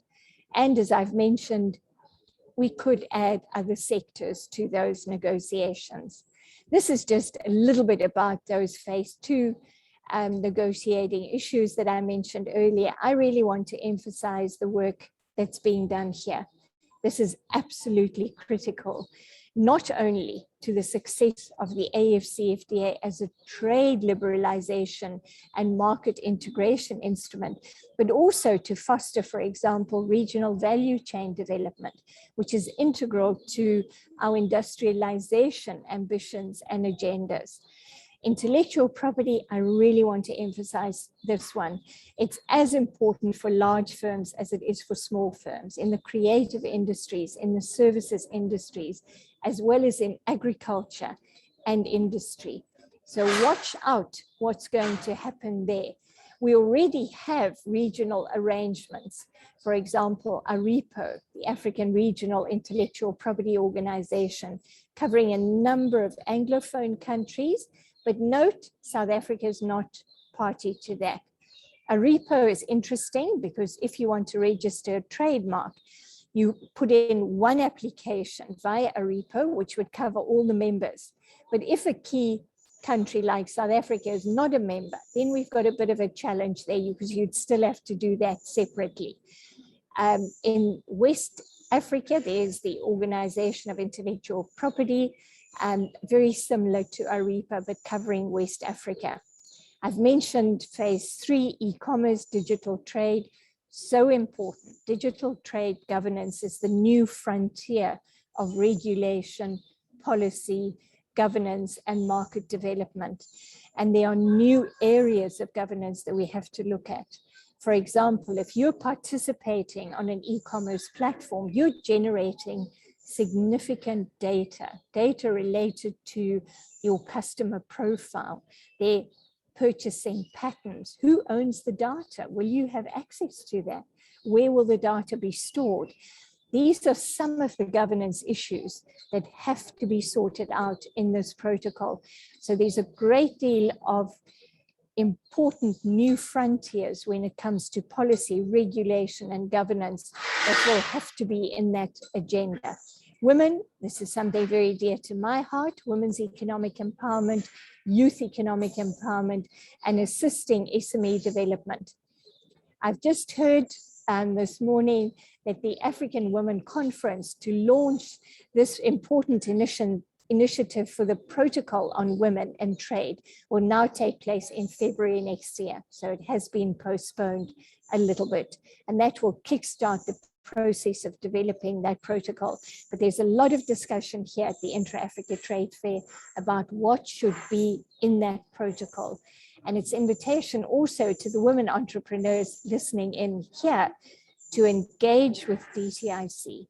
What are the challenges that you face specifically, and what can be done to address them? What could be included in the protocol on women in trade in the AFCFTA? I'm almost concluding, Warwick, sorry about taking so long. There are a number of extremely important institutions that have already been established under the AFCFTA. The Secretariat in Accra is where the focal point now of the negotiations is. But the Secretariat is also mandated to monitor implementation. It will be where we notify what we implement as state parties. It will also be responsible for some technical assistance, for example, with dispute settlement, with standards, and so on. There are also various committees in that structure, the Council of Ministers, Ministers of Trade, that's really important decision-making body, the highest decision-making body, Committee of Senior Trade Officials. Both of these happen to be chaired by South Africa currently. This Committee of Senior Trade Officials, that's really where the negotiations are taking place. So that's the engine room of the AFCFTA. They make recommendations which are confirmed by the Council of Ministers and then taken for final decision to the heads of state at the summit. The next summit will be at the end of January next year, and we expect some important decisions to be taken there. Other committees, for example, on non-tariff barriers, on standards, on customs and border management and trade facilitation have also been established. Dispute settlement body I've mentioned, but keep in mind, this is about disputes between state parties. So private parties do not have direct access to dispute settlement. You've got to lobby DTIC if you have a dispute to take it up on your behalf. A very important stock-taking exercise took place in October, and so we're looking now for final decisions. Just in conclusion, my last slide, Warwick, apologies for this. This is a screenshot of the non-tariff barrier monitoring notification mechanism. I would recommend that all of us register on this site, because this is where you can notify any non-tariff barrier that you experience. If your consignment is held up at a border post, customs officers don't accept your rules of origin certificate, you can notify it here. And this will then be a process of resolving those non-tariff barriers. We're also looking that this will lead to disputes. So very important, it leads to dispute settlement processes as well. There are a number of complementary initiatives. The African Trade Observatory, if you want data on the AFCFTA, this is where to find it. The Afrexim Bank, Africa's Trade and Investment Bank, Export-Import Bank, plays a very important role in the AFCFTA. Supplies trade finance, also specifically for women, but it is also rolling out a Pan-African payment and settlement system. Now, this system is being piloted in West Africa currently, and it's a platform where payments can take place in domestic currencies. Often, our transactions are denominated in global currencies, and payments, clearances, and so on take place outside the continent, adding exchange rate risk, but also transaction costs. This is aimed to reduce all of that. And finally, the Intra-Africa Trade Fair, extremely important opportunity, an annual trade fair to promote and support intra-Africa trade. Thank you so much, Warwick. I'll stop there. No, you could continue for hours. I think it's so fascinating and interesting to listen to this and to see the opportunity that this presents. And it's so wonderful to see it coming to light after having been in discussions for 10 or more years. And these opportunities that you're talking about are underlined by the difficulties that we've had with COVID over the last couple of years, over the last year and a half. which is a very interesting segue into the next discussion, where we're going to be joined by Dawie Root as he's talking about the economic recovery and the prospects for 2022. Dawie Root is a founding member and a director and the chief economist at the Efficient Group. He's a famous South African economist with about over 30 years of experience, and he specializes in monetary and fiscal policy. He follows international and local political developments and analyzes the economic consequences thereof.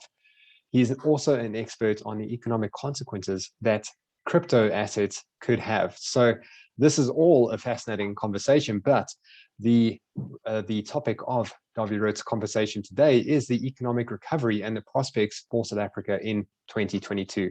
Mr. Root, over to you. Good morning to you. Thank you very much. I just want to get some clarity on one or two things. First of all, can you see my presentation? We can see your presentation and we can hear you loud and clear. Okay, and so I've got half an hour, and will there be some time for questions afterwards? You've got half an hour. If you would like to take questions, then we'll have to keep that within that 30-minute window. All right. Okay, cool. So that's basically all right. Thank you very much. And again, thank you very much for the invite.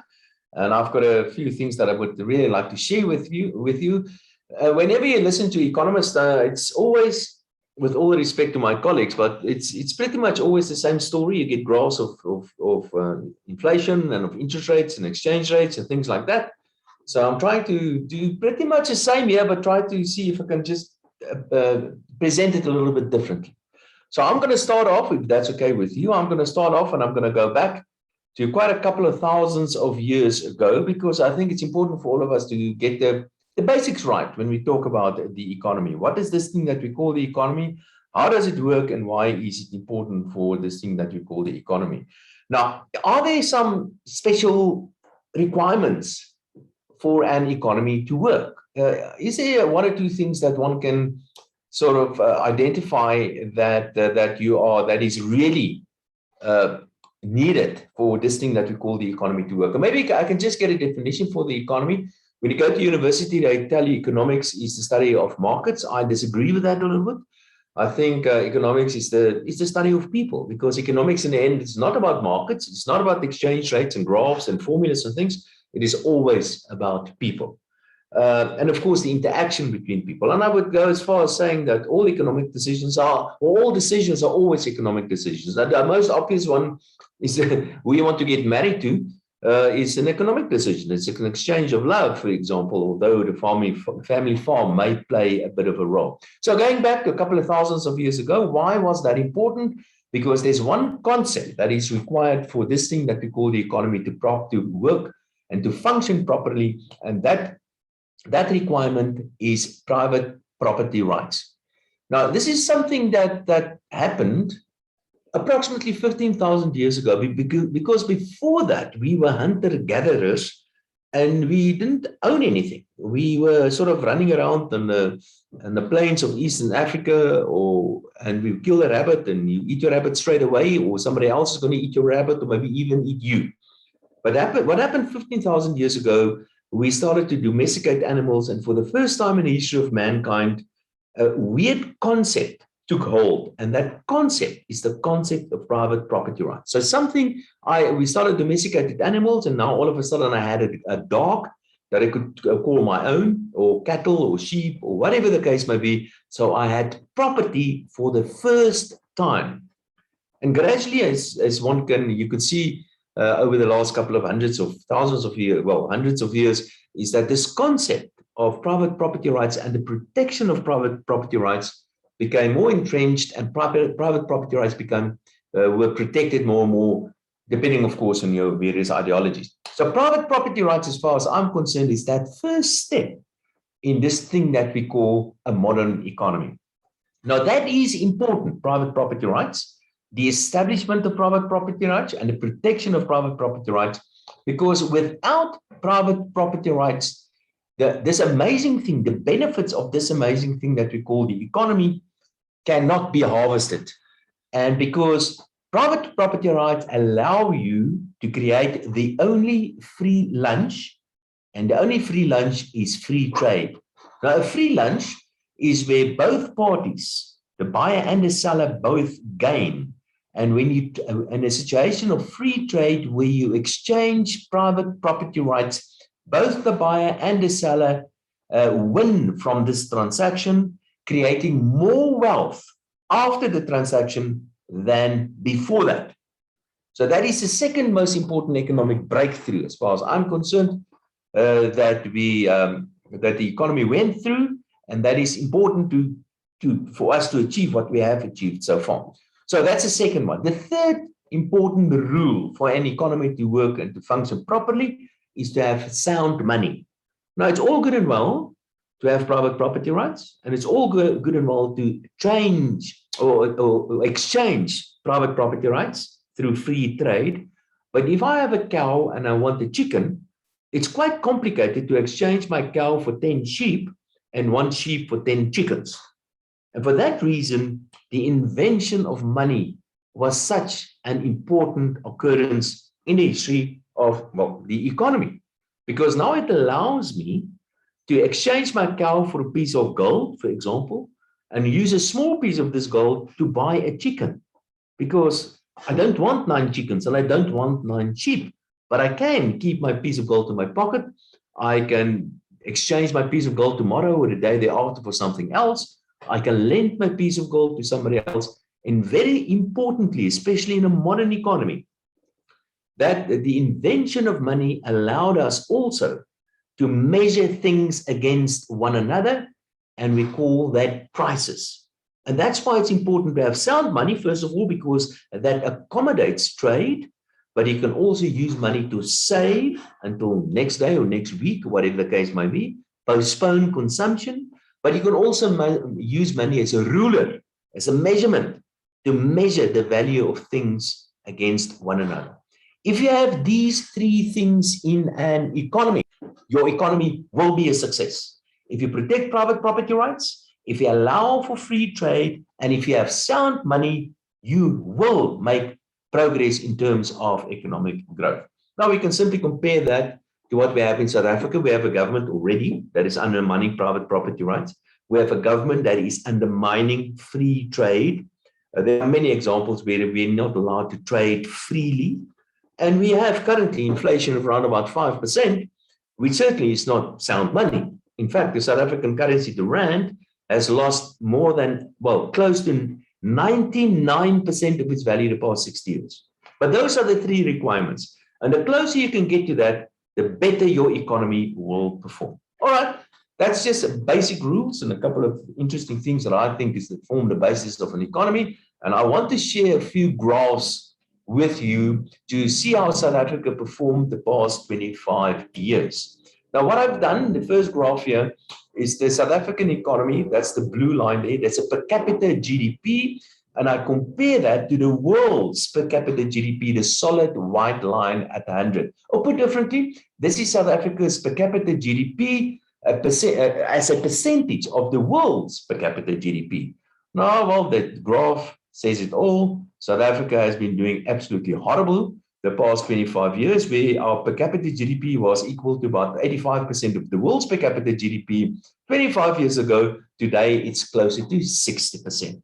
So we are the world, we are wealthier today than 25 years ago, but the world has become much more wealthier than South Africa.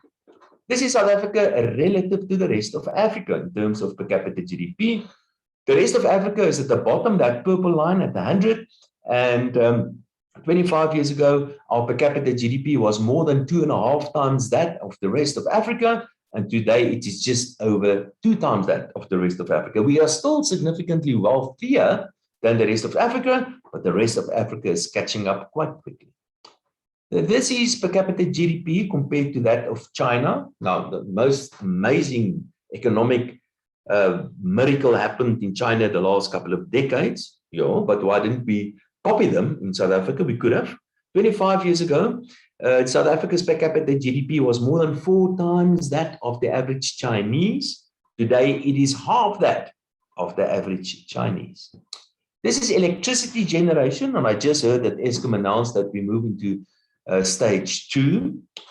And we all know what happened to Eskom.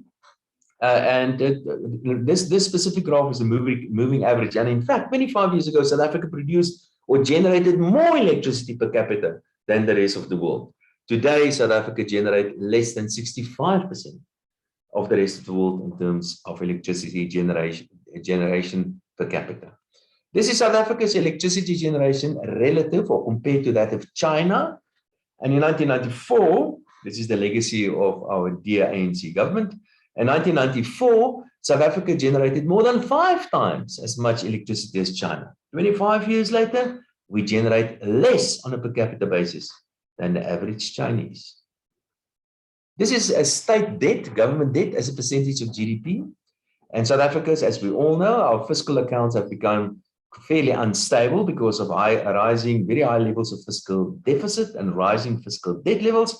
And today, on average, our fiscal debt levels are well above that of the rest of the world. Of course, you can't always get a time series over time. So sometimes you have to do with a snapshot. And this is what this is. So why are we really performing so badly compared to the rest of the world? And this is one very important reason. This is information from 2019, comparing South Africa's grade 8 maths and science students. And not only is South Africa at the bottom of those countries compared, quite often South Africa is stone last. But interesting, look at those 2 last countries there, South Africa and Morocco. Until recently, South Africa was the biggest exporter of motor vehicles on the African continent. We are not that anymore. We lost that position to Morocco. Also, until recently, South Africa was the most sophisticated or technologically advanced economy on the African continent. Today, Egypt is. One of those numbers that I think is perhaps the single most important number that correlates with everything that's good is life expectancy.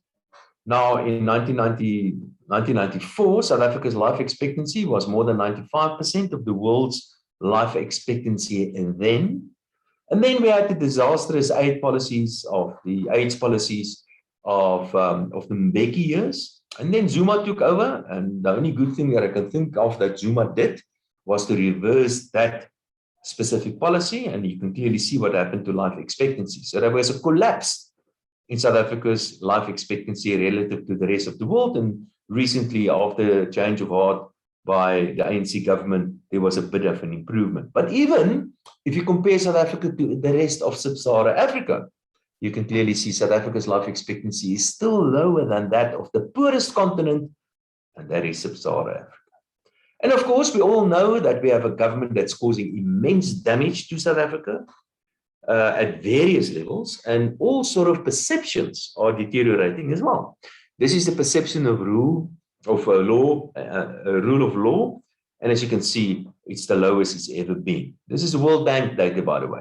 Perception of corruption, it is very, very low. Of course, we know we've got a government that is highly, corrupt, but I've got a suspicion that inefficiencies of government is causing even much more damage to the South African economy than corruption and all that. So inefficiencies, as we can see, and our perception of government inefficiencies or government effectiveness is at an all-time low. Political stability, and I'm going to come back to that a little bit later. Political stability in South Africa at the middle of the 1990s, it was a political transition in South Africa. Political instability was quite high. Since then, things improved quite dramatically in South Africa, but recently we saw a deterioration in political stability in South Africa again. And I think what happened in KZN and Gauteng a few months ago is an example of that. Like I've said, I'll get back to that. Just a few comments, and I'm running out of time. A few comments about the local elections. The biggest loser was the ANC. Just an important point, and that is the local elections is not supposed to be about policy. It's about the service delivery. It should be about service delivery. Unfortunately, political parties getting involved in local authorities as well, which is really unfortunate because it should be about service delivery. And we all know that 70% of South Africa's local authorities are financially basically, unstable. The ANC was the biggest loser, which is a good thing. The DA was also quite a big loser, especially in the Western Cape, but there were some gains the thing that really stuck out to me was KZN. There was some interesting gains there. IFP is back in KZN. EFF, I think they've reached the plateau. I don't think they will go up much further in future. Action South Africa really surprised, and many smaller parties also gained. And I think what we are entering now is a new time of coalitions in South Africa, as we all know. I think we could see the ANC, the beginning of the end of the ANC now. The reasons are because of divisions, infighting, we all know that. Financial difficulties within the ANC, we all know that as well. People are simply disgusted at the ruling coalition, the ANC coalition, and people have lost, and very importantly, the ANC itself has lost confidence. I've spoken to some journalists that were at Pretoria at the election center, and they said you can see it's not an ANC swaggering over the floor anymore. It's an ANC that has lost confidence. Now, if you really want to lose political power, lose confidence, and you will lose political power. Of course, the transition to getting rid of the ANC, that it can, of course, lead to all sort of, well, questions, let's say questions. Okay, this is just a few numbers. We have 12 million people in South Africa that are unemployed. We have 14 million people with jobs, of which 2 million are civil servants. We have more than 18 million people receiving grants, plus the 2 million people that are civil servants. And now we've recently added 9.5 million more people. So we have in South Africa more than 30 million people receiving an income from the state every month. And we have 12 million people in the private sector actually, well, keeping this whole thing afloat. What will happen in the budget, we saw that in the medium-term budget policy as well of the Minister of Finance, is that they will reduce in real terms the income of this 30 million people over the next couple of years. It will happen. That's the plan. But it will also happen because we simply ran out of money. And that means that we will see an increase in social tension, and we will see an increase in political tension. So I don't predict necessarily what we're going to see a repeat of what happened in KZN or in Gauteng, but without a doubt, we will see an increase in poverty, and we will see an increase in tensions, and it can spill over to the sort of thing that we saw a few months ago. Some international developments for South Africa. We are a small open economy, so it's important to understand that. There are some major demographic changes happening internationally that we must be aware of. All over the world, populations are getting smaller, with one or two exceptions. Africa is one of those exceptions. There's a lot of political tension between the Chinese and the United States in the Pacific. And of course, many other countries could be getting involved in there as well. And I'm not even talking about the Middle East. Those are sort of things that we have to keep an eye on. The world economy is opening up at the moment. That is leading to all sort of supply chain disruptions, pushing up inflation internationally. And there's a big debate amongst economists at the moment about inflation. Fiscal policy internationally is still exceptionally accommodative. Put differently, governments are spending like there's no tomorrow on the big economies in the world, the Americans and the Europeans and all the like. Monetary policy is also exceptionally accommodative. Interest rates are very low, negative in many instances, while quantitative easing is all the rage still, although they're talking about the end of that. I'll get back to it just now. And the world economy is doing quite well. At the moment, the question is, will that continue? Just a couple of numbers on South Africa. Last year, we saw a collapse in economic activities in South Africa. There's a very, very low base of economic activity in South Africa as part of the reason why the economy is likely to grow quite well this year. Get back to that just now. Just keep in mind also that the population in South Africa grows between 1.5% and 2%. So for 8 years of the past 10 years, we have been getting poorer on a per capita basis. Currently, we've got a very, very nice international commodity cycle. South Africa is a commodity exporter, and we're currently running a very nice current account surplus. And those are some of the reasons why we see the relatively strong currency. I'll get back to that just now as well. So the performance in the South African economy, we could see economic growth in South Africa well in excess of 5% this year, but it's very much patchy. And it's happening on things like, for example, mining. The reserves at the South African Reserve Bank is quite nice. The reserves at the Reserve Bank is sufficient to pay off foreign loans, foreign denominated loans, foreign currency denominated loans. It is not necessary for us to go to the IMF and borrow money. We do owe a lot of money, but it's locally denominated, it's rand denominated loans mostly, and that means that there's a good possibility that in future we will not see a default from government, but we could see upward pressure on inflation because of high government debt levels, of state debt levels. Demand for credit in South Africa is quite low. Despite interest rates being low, banks do not want to lend money and people do not want to borrow money. Part of the reason why we don't invest enough, and part of the reason why the economy is not going to grow in future, or not by much.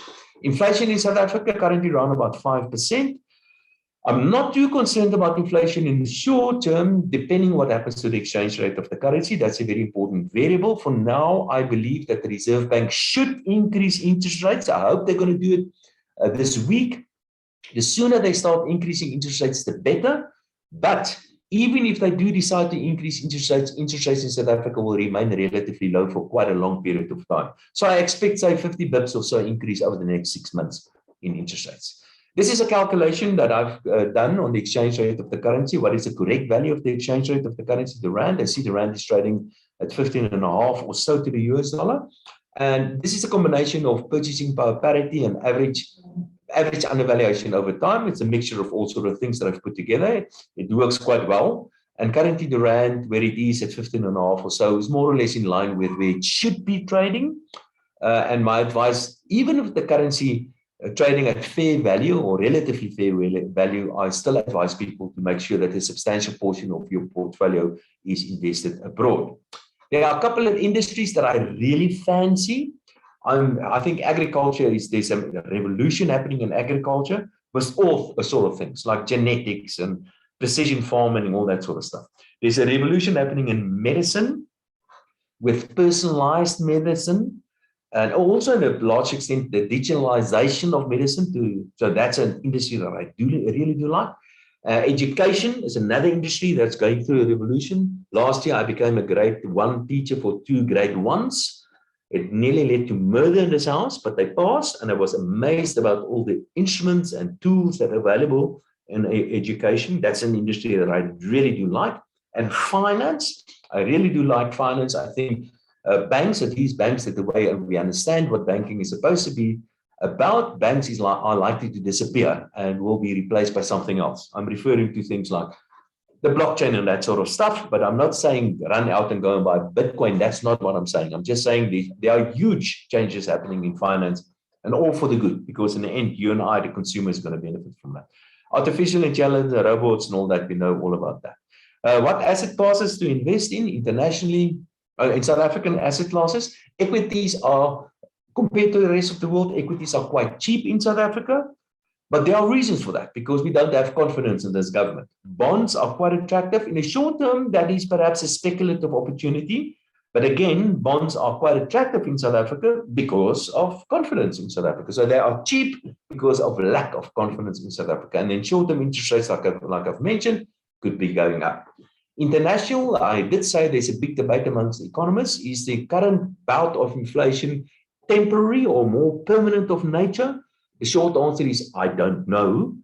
Previously, I thought it was only temporary. I'm gradually shifting my mind to think that it could be more of a permanent nature, which means that internationally, we will see central banks tightening monetary policy, reducing quantitative easing or tapering that, and maybe even start talking about the increase in short-term interest rates. Some of them have already started increasing short-term interest rates, and that can and will be quite disruptive to the world financial markets. Watch out. That is a big danger out there.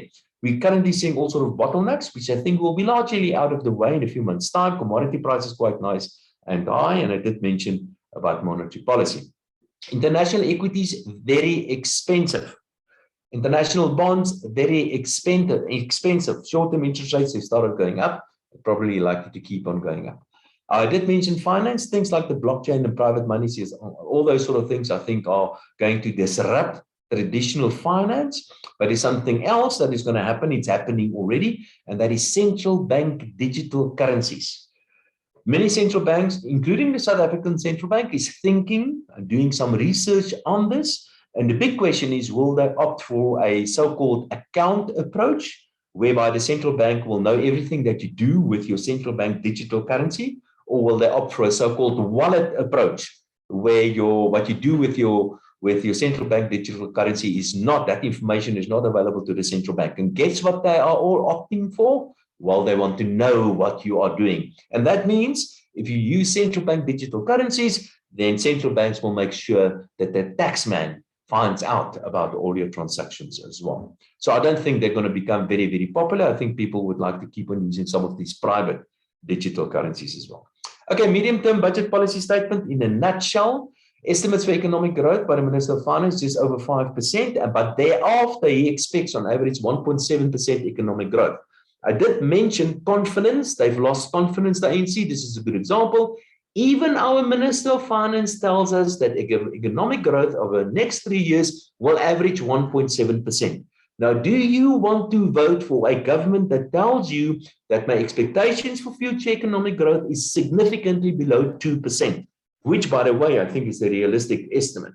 So that's just an example. They ran out of ideas. Big question about grants. The Minister of Finance passed that ball quite nicely to Cabinet. This temporary grant at the end of March will come to an end, and it's up to government or up to Cabinet to decide whether it will be extended. I think it will be extended in one form or the other. The Minister of Finance, I think, is a bit on a conservative side. His revenue overrun is about 120 billion. I think it's going to be closer to 150 or even more. That's a good thing for him to be conservative on these sort of things. This additional 120 billion, about 80 billion of that has already been allocated, which means there's an additional 40 billion which will be used to reduce borrowing, which is a good thing. We are seeing the beginning of privatization in South Africa. Of course, they will never call it privatization, allowing the private sector to generate the electricity, allowing a third of Transnet to be run by the private sector. And Winston Churchill once said about the Americans, you can always expect them to do the right thing after they have exhausted all the alternatives. And that's what we have. The South African government have exhausted all the alternatives, and all that is left now is to pass this disaster that they've caused in the South African economy over to the private sector, and hope that the private sector can salvage some of this. In fact, we've already privatized things like, for example, police even. There are 3 times as many as private security officers in South Africa than the police. And now we're going to privatize electricity. We're going to privatize the railroads. We've already privatized the last chunk of education, health services, and the like. And talking about the health services, I don't think the NHI is going to become a reality. And the reason for that, one good thing of having an incompetent, useless government is that they cannot implement a bad idea either. Okay, that's it. That was I really rushed that down. So that's exactly 12 o'clock. So if there are times, but if there are any questions, I'm of course more than happy to take those, but I ran out of time. Thank you very much for listening to me. And thank you for such an in-depth presentation and for sharing all that information with us, including some investment advice, which I've just been taking notes of myself. Thank you so much for all of that, and for your time here, taking the time to present at the JCC annual conference. Thank you very much for your time. My pleasure, of course. And that brings us back onto our schedule. The agenda is, I've shared the link for the agenda a couple times in the chat box, so you guys can see that link there. And that link is also going to be the place where you can get the replay for today's presentations and the presenters' slides if they are willing to share them. I will confirm later. But I see that Connie Mashaba has already shared her screen, so she's one step ahead of me, which is fantastic. And I'm looking forward to hearing her presentation, Women in Manufacturing. So Connie, you look ready to go. Let me invite you to unmute yourself and to take it away from here.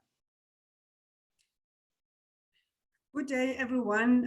Good day, our wonderful esteemed panel. Warwick, can you see my presentation? I can see your presentation, and I can see your presentation notes also. If you have the option to go full screen, that might be a good option. Just hold on a minute. Let me just get it right. Just hold on. All right. The display settings at the top might help. Okay. I'll come to your presentations next time. Yeah. There we go. Thank you so much. I know you're very good at this. Yeah. Good afternoon. Really, thank you so much to JCCI for this opportunity to present and to share information with my fellow panelists and the conference delegates. Just want to say thank you first to you, Warren, for hosting this, and also to my president, Sean Tennyson from JCCI. And I also want to say thank you to my CEO, Bernadette Zella, for giving me this opportunity. I am Connie Mashaba. I have two heads here. One head is the head of Vice President of JCCI. I was lured into this wonderful, wonderful organization. I'm really, really happy to be part of that. And also, I just want to say thank you and welcome to my fellow presenters. It's been quite an interesting presentations that I really heard this morning. And yes, time is always a problem, because I mean, I've been listening to David Road, especially with regards to the current situation in the country. And I was just so fascinated with economic market. But you know what? This is what it is. Anyway, so I have this, and I'm saying in South Africa and in the world, a balanced world is a better world. How can you help forge a more gender balanced world? The one thing is to celebrate women's achievement. I think it is very, very important to raise awareness against bias and really, really take action for equality. Without women, really, there is no business and there's no life, basically. So my topic is about women in manufacturing. Traditionally, manufacturing has traditionally been male-dominated industry, with women accounting for just less than 1/3 of employees. However, the industry has reached a tipping point, and its future is dependent on diverse workforce.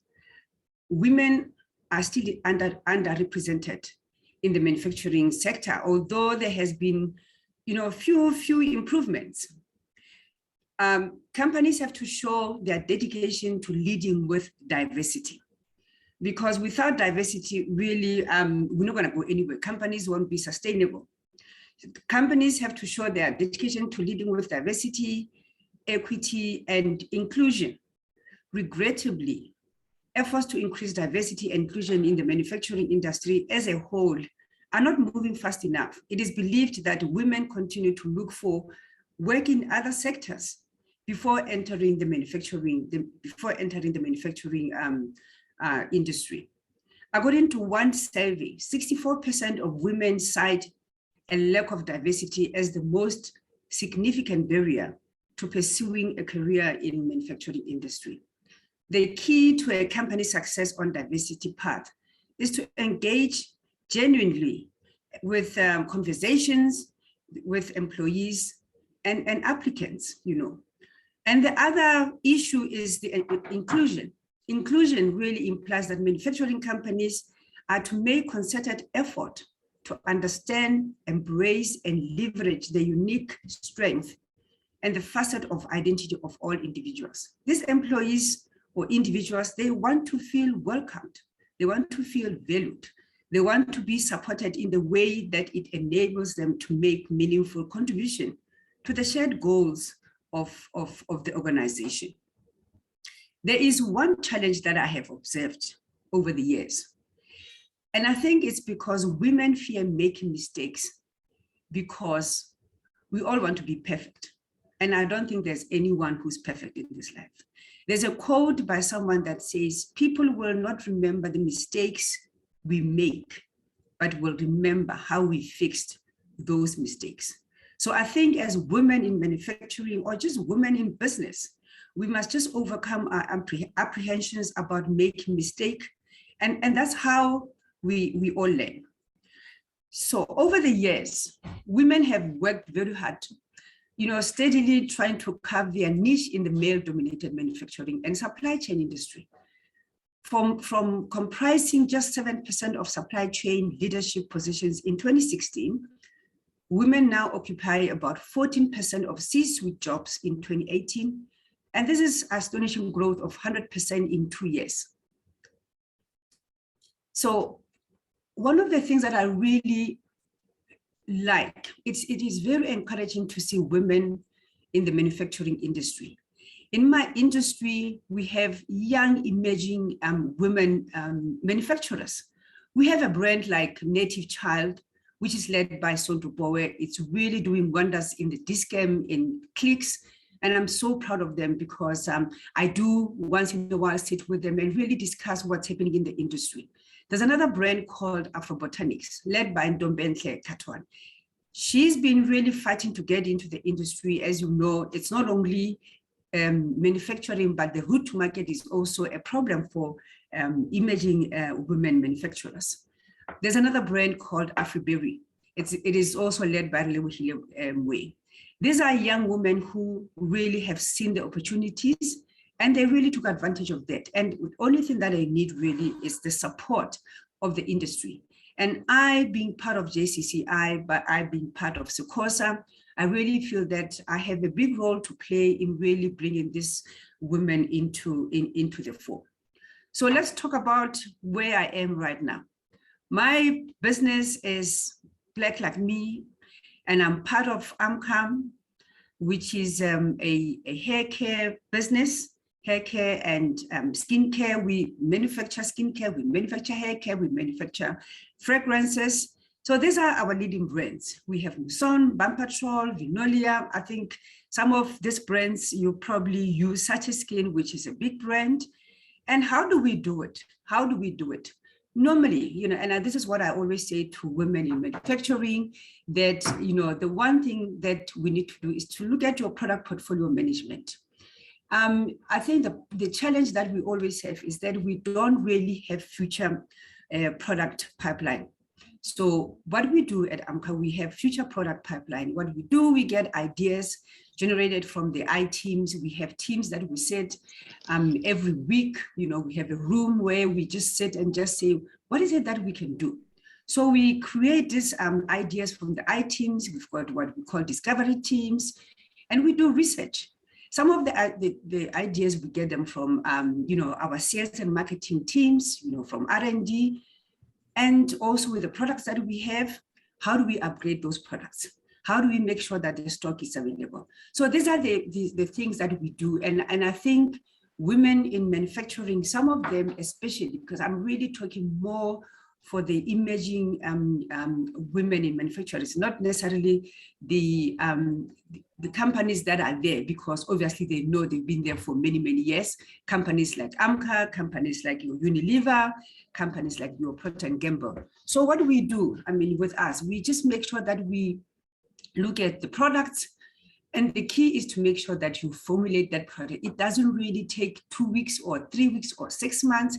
Sometimes it takes up to 2 years while you're busy with that product formulation. And I think this is very key. Before you launch, you just make sure that you launch the product that is ready to go to the market.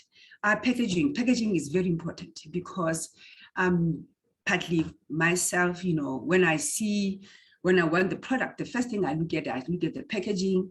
And when the packaging is very good, then I have an idea, or I assume that the inside of the product it's very good. So that's what we do. And also making sure that we have manufacturing capacity, supply chain. It's very, very, very, very critical. So what I normally do, I look at the future sustainability of any business. You cannot have a business, and I say this to our women in manufacturing, it is good to come up with a product, but what is key is the consumer and the customer development. Without developing those, then you don't have a product. You must just have a connection with your target audience. Market is very, very key. What else do we do, especially in our industry, in the hair care, in the beauty industry? Education and development is very, very key. People don't just want to use product that they don't know where they come from, or that they don't know how to apply them. So for us to be sustainable, we make sure that we educate our market, and we develop them and develop our customers, and also to make sure that when our consumers get into those shops, they know exactly how to advise them. And marketing and sales is very, very key. Strategic alignment and objectives of what is it that we want to do is very, very important. So our marketing guys will make sure that we empower them. And in that way, we know that it will result in the business success. Other success factors that we have, we make sure that people are our key. Without people, without giving people direction, it is a challenge. And I think that is what I normally, when I sit with these emerging women in manufacturing, I sit with them and I say, look at policies, you get your development and careers, because if we don't do that, we look at the people, we don't have any business. Even if we want to automate, automation still is driven by human beings. So one of the things that we really look at our business is the strategic focus. We look at objectives in all our departments, the goals that are required to achieving and meeting those objectives, and strategies for attaining those goals. And normally you can have all these things, but if we don't measure them, then there is a challenge. Processes, they are so key.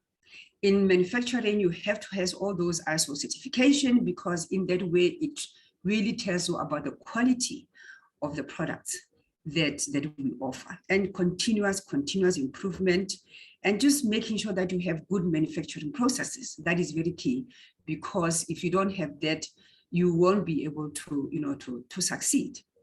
Resources are the main challenges in every business.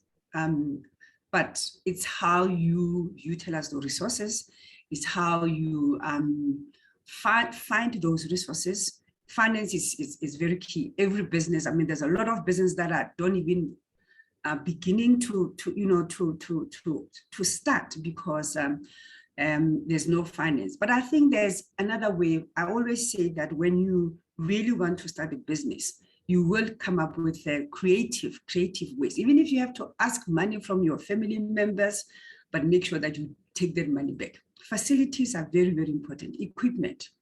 A lot of issues that we have in manufacturing is that if you don't have the proper equipment, it does have the results of not good products. So it is really, really very important to make sure that you have good equipment. And if you don't have it yourself, there is other ways of really getting someone to contract to manufacture for you. And another key resource of the resource is just having a relationship with your suppliers and business partners, because without all those resources, you are not going to be able to succeed in your business. And the biggest one, the one that I believe that is very, very important, is your customers. And the customers that we supply to, it's very important that we are customer focused, because if we don't do that as women in manufacturing or just women in business, then we miss the plot, because you can't have your product at those places if you really don't create that relationship with your customers.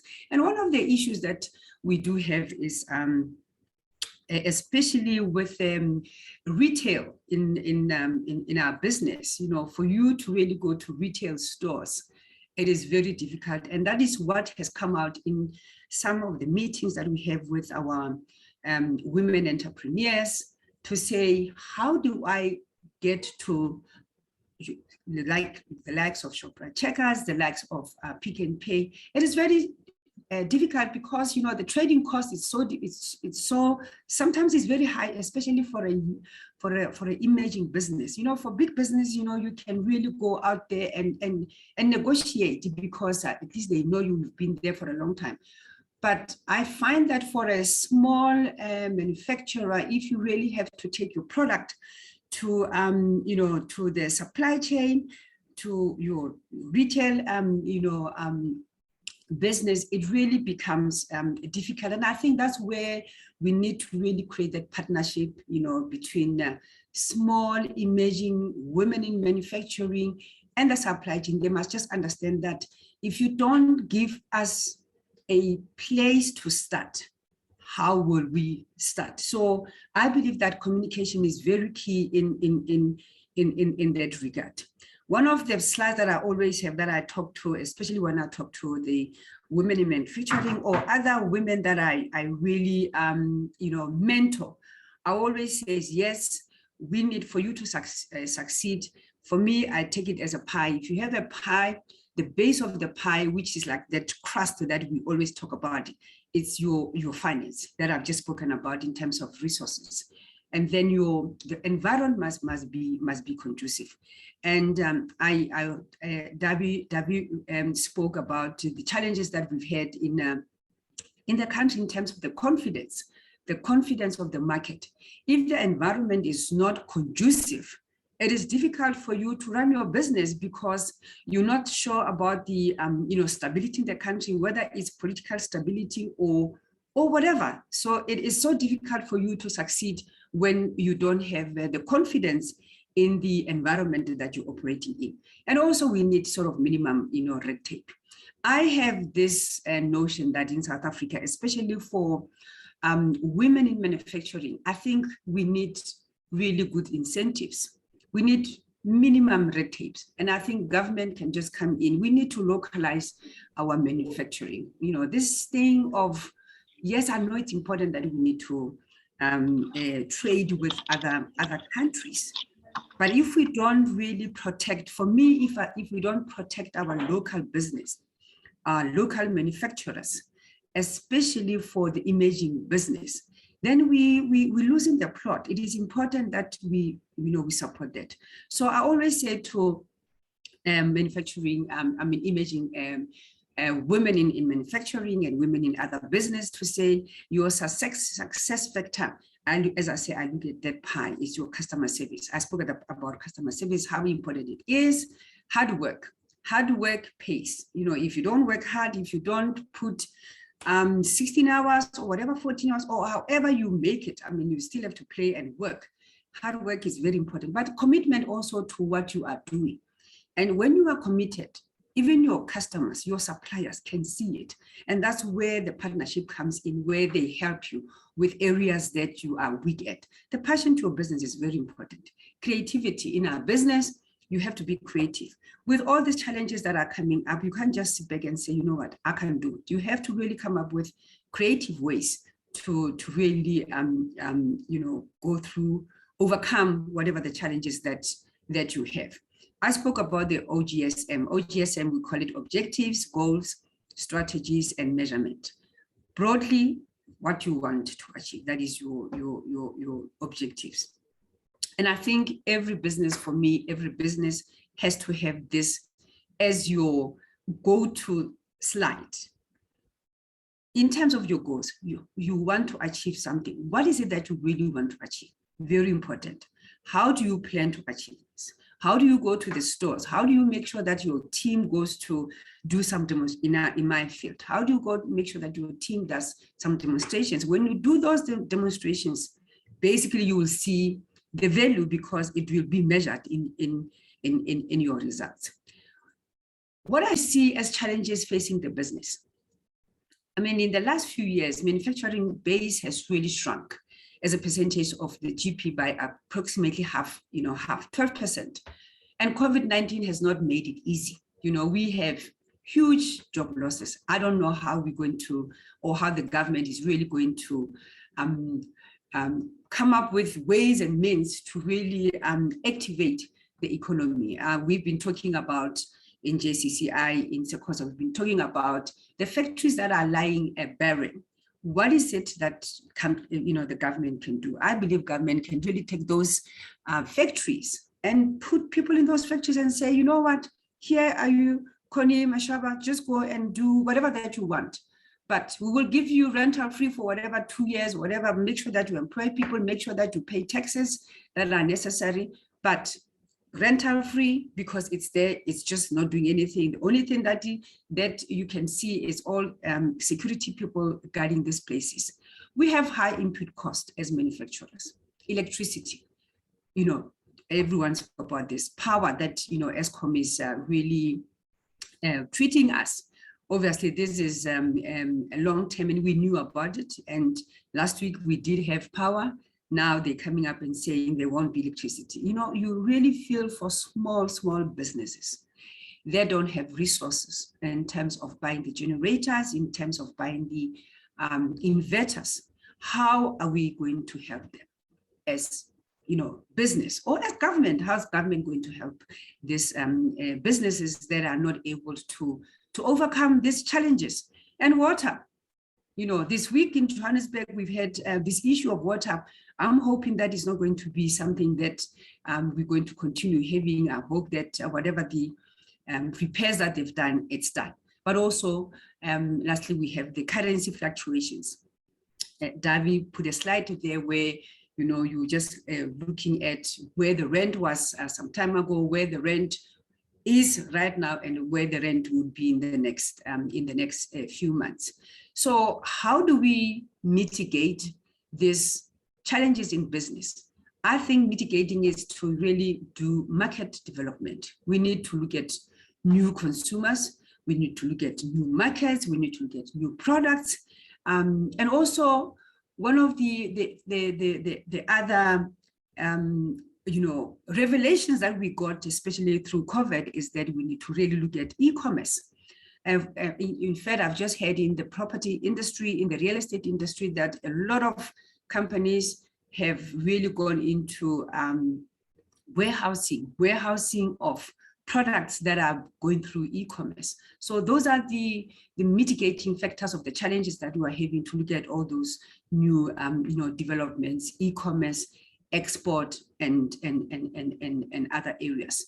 Export is very key, for us, because what it benefits us with new markets, and it also exposes our brands into other countries. And I think we heard from Trudy earlier on, really giving us views, ideas, and really programs on how to export, what are opportunities in different countries with different trading partners. That is something that we need to really look at. And I think for me, women in manufacturing, I know that SECOSA does this. It's important that we begin to trade, we begin to talk, we begin to share this information on how to get our products into other markets, because yes, sometimes you find that the product might not be liked much in your own country, but in other markets, it's something that might be something that they really receive your product. And the challenges that we have in export, I think we all know those challenges. It's just finding a good strategic partner in those countries. I know we bent ourselves some years ago, from Black Like Me, even from AMCA, where you have this partner, and when it's time for payment, there are other issues in there, in terms of we can't get the money out, we can't get this thing, we don't have currency, we don't have this. So it is important as we export our products to make sure that we find good strategic partners. Other issues that we have in export, especially in our industry, we are competing with Asian tigers. Products are just going into Africa, and these products, are they really relevant for that market? We don't know. So it's up to us to make sure that we have all those understanding of what those countries are looking for, especially if your market, your market. Like for instance, we know our market. When we go there, how do we make sure that Asian tigers, when they come in, they supply good products to our people? Or how do we make sure that with the Africa Trade Fair that is happening right now in Natal, how do we make sure that we have good custom exercise duties that are not really ridiculous? Because one of the things is sometimes some of these countries that you supply, you'll find that the custom duties are quite high, and this high input input cost.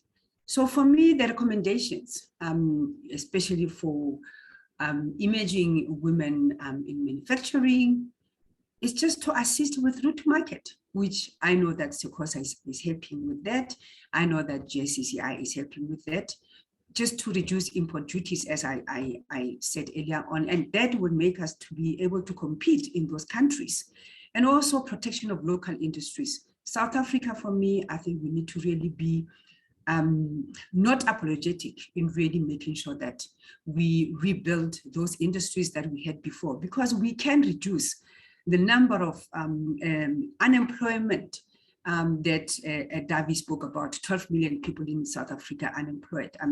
18 million people that are on grants. We should not be proud of having people that are on grants. I would really urge the ruling party at the moment, if they still have confidence, if people still, I don't know where they are right now, but I really would urge the ruling party to say, how do we have the number of people on grants? We should not be proud of how much money we are giving people on grants. So these local industries, if we develop that, we can just give people the dignity to get up in the morning, to go and work, because right now, people are not working, people don't have dignity. That is why we're seeing all sorts of ills in our society, because we really don't give people, the confidence. Government to come up with tax incentives, as I said earlier on, to stimulate manufacturing activities. I think it is important that government and all the other parties, like our JCCI, SECOSA, the DTIC, let's just sit together and say, how do we come up with incentives for, and also some of the emerging businesses, they have no experience. How do we hold their hands? How do we make sure that we train them, we teach them in terms of finance? People like Davi that wrote, can, just go out there once in a while, we get everyone together and, help us to really create this understanding of how business operates. And in that way, in few years time to come, we can see progress. Unfortunately, sometimes we want instant gratification and it doesn't work. Human beings, it takes us time to really get things right. So, but we have to start somewhere. So I'm urging DTIC, if they are there, please come up with those tax incentives to stimulate the manufacturing activities. Other recommendations, I say, for women in manufacturing, I know they are resilient. That resilience can help us, because without women being in that business, I don't see our communities really succeeding. And I'm not saying we should get men out of this. Men have always been there.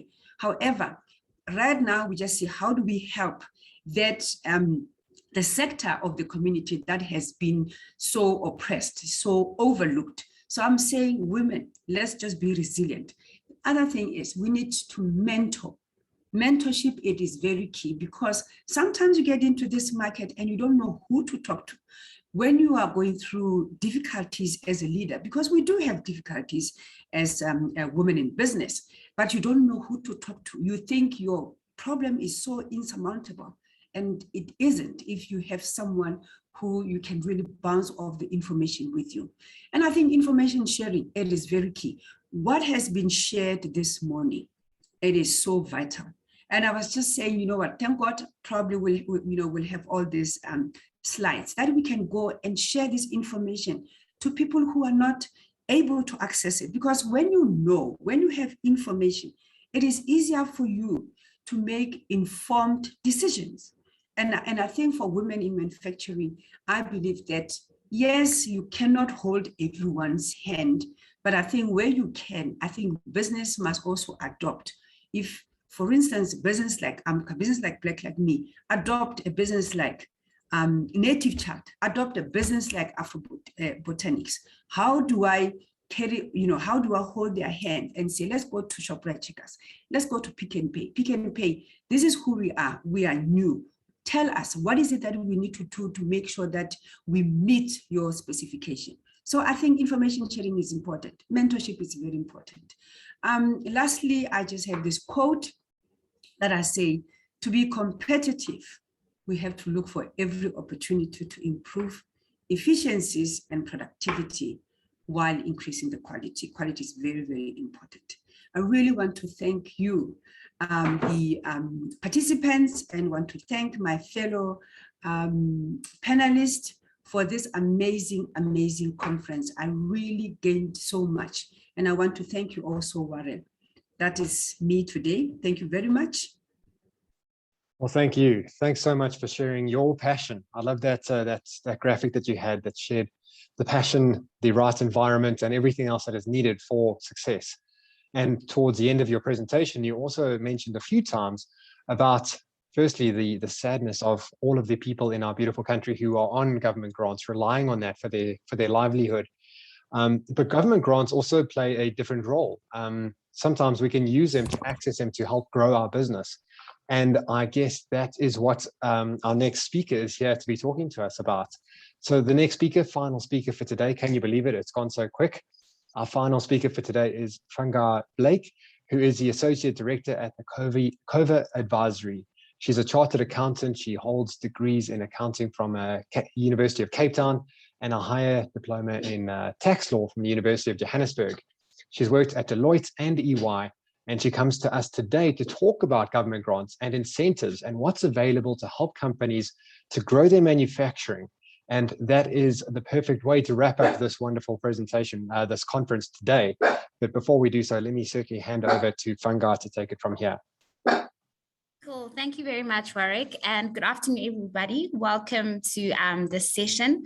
Thank you so much to the JCCI for the opportunity just to share with everyone the grants and incentives that are available for manufacturers. So I definitely agree with Connie. The government does need to come to the party, and there are incentives, there are cash grants. I think the problem is just not a lot of people know about them. So my objective today is hopefully to impart as much information as I can.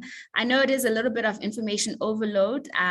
They're very rules-based, and I've tried to sort of summarize them, but hopefully my presentation will just spark a thought, maybe enlighten you to what opportunities might be there for your business to take advantage of.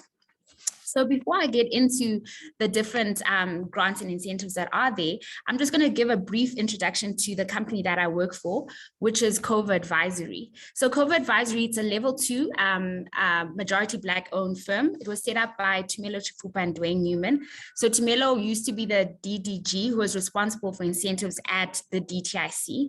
And then Dwayne was a partner at Deloitte, and he ran a grants and incentive business there. So they came together and formed Cova Advisory. And basically our role is just to let corporates know, let companies such as yourself know what is out there that DTIC provides as a grant, and then help you to access it. So since 2013, we've managed to help our clients secure 3.5 billion rands in cash grants and tax savings. And we've got a lot of experience in this area. So collectively over 155 years of experience in this area. Now, in terms of how we approach incentives, so I'm going to use a slide to just kind of explain the process that we follow and how incentives generally work. So the first thing is to understand if there's an opportunity, so we meet with our clients, and understand what their plans are for the future. Now, a lot of these grants and incentives are forward-looking. So it's not so much about what you've done in the past, but it's what you plan to do. So what CapEx are you planning to spend? Do you want to install solar? Do you want to expand your manufacturing facility? Are you going to be undertaking any research and development? And obviously, these are all things that, as manufacturers, you would do. So we would sit with our client and understand what their plans are for the future, and then would evaluate based on our knowledge of the incentives that are out there, whether there's an opportunity, so we do a little bit of a feasibility study. Once we've identified the opportunities, we make sure that our client would meet the criteria, because all of these incentives, actually, they all have criteria that you have to follow. So we check that they meet those, and then we would put together an application. We would follow up with the DTIC, or sometimes we work with the Department of Science and Innovation, especially when it comes to research and development incentives, would follow up. Once you're approved, that's obviously great, an approval is a really good thing, but it's not just about being approved. It's also about being compliant when it comes time to claim your grant, for example. So we'd assist with just making sure that our clients know what the compliance requirements are. So things like tax clearances, BE certificates, a lot of these grants have a BE level requirement, a minimum BE level requirement.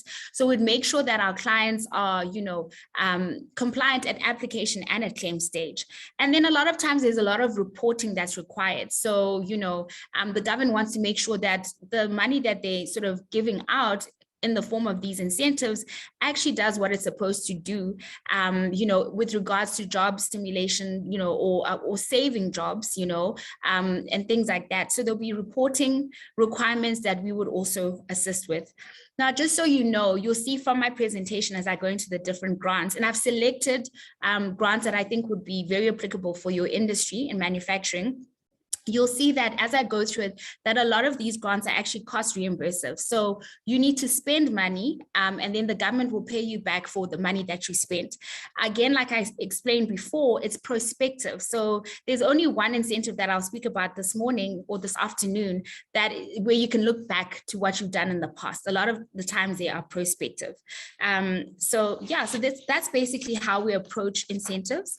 And now I'm going to go into the different categories. So I've categorized the incentives into 5 categories, and I've sort of picked the key ones in those categories that will be applicable to you. The first category will be research and development. So obviously, as I was listening to Connie speak, with a big part of manufacturing is, obviously coming up with new products, improving your products, etc. And there's 2 incentives in this space that I think would be good for you to know about. The first one is Section 11D, which is a research and development tax allowance. Now, this is administered by the Department of Science and Innovation, and it's basically to sort of incentivize companies to conduct R&D. That R&D needs to be conducted within South Africa. So if you're looking at improving your product, if you're looking at improving your manufacturing process, or actually developing something new, then this is something to definitely think about. The qualifying costs would be any expenditure that you actually incur in the R&D process, whether this is material, this is labor, overheads, contractors, etc. What it is that it's a super deduction. So normally, as you know, you will deduct expenses for tax purposes. You're usually allowed to deduct 100% of your costs that are incurred in the, manufacture of income, or, making of income. Now, this incentive allows you to deduct 150%. So you get an additional 50% deduction, and obviously at a 28% tax rate, that amounts to a 14% benefit. So basically, for every rand you spend on qualifying R&D, you get 14 cents back as a cash tax saving. So what you do is that you access this incentive through your tax return. So instead of, if you spend 5 million rand on R&D, you'd be able to deduct 7.5 million rand as expenses. So with this incentive, it's important to get a pre-approval. So you apply to the Department of Science and Innovation for pre-approval. So basically, let's say you submit an application on the 1st of January, 2022. And, usually they take about 3 months. They take within 3 months, you'll get an approval. So when you do get an approval, you'll be able to claim in your tax return any expenditure that you've incurred from the time that you submitted the application, which would be, for example, the 2nd of January, 2022. So that is the 11D incentive. The next one in this R&D category is the support program for industrial innovation. Now, this differs from the one that I just spoke about because this is a cash grant. So this is actually the government paying you back a certain percentage of the cash that you've spent, which is actually 50% of any qualifying costs. Now, this incentive is basically to provide assistance with regards to development of products, sort of from a proof of concept to commercialization stage. So if you've done, you've proved your concept and you know that you've got a product that you think will do well, but you just need additional funding for the development phase, this is where this grant comes in. So this grant is capped at 5 million rand. So an ideal project would be a project that's sort of around 10, 11 million, because then you should be able to max out the grant. It will pay for costs that are incurred during the development process. And this, again, it's personnel related costs, it's material, it's any tooling that you need, it's any software that you might need for your process, etc. It's important that the IP for whatever product you're developing lies in South Africa, it stays in South Africa. So it shouldn't be an overseas company that owns the IP. And basically, again, it's important to apply before you start incurring costs, because you can only claim costs that you've incurred after you've submitted an application. So these two incentives round up the R&D grants and incentives that will be applicable to manufacturers. Then I will move on to the capital incentive grants that are available. And I'll speak about the Black Industrialist Scheme. So you might have heard about this. I know that this has been in the papers, you know, especially when it launched a couple of years ago. And this incentive is basically to try to increase the participation of Black industrialists in the economy. It is a cost reimbursable grant, as they usually are. And you're looking at getting between 30 to 50% of qualifying costs back from the government, subject to a maximum of 50 million. So that's the cap. So for example, if you get 50%, and the percentages depend on the level of Black ownership, also depends on the level of how much you meet the criteria that they've set out. And these criteria include, you know, whether you're going to be maintaining jobs, you know, where your project is located, et cetera, et cetera. So let's say if you get a 50% approval, it means if you spend 100 million Rand, you can get 50 million Rand back, et cetera. So what are the characteristics of a Black industrialist? So it's important that, you know, whatever company is applying for this grant has a high level of Black ownership, so definitely over 50%. It's important that the Black industrialists are actually individuals that you can identify and say, you know, so-and-so is the, you know, sort of the Black person behind this business. It's important that they're operationally involved, you know.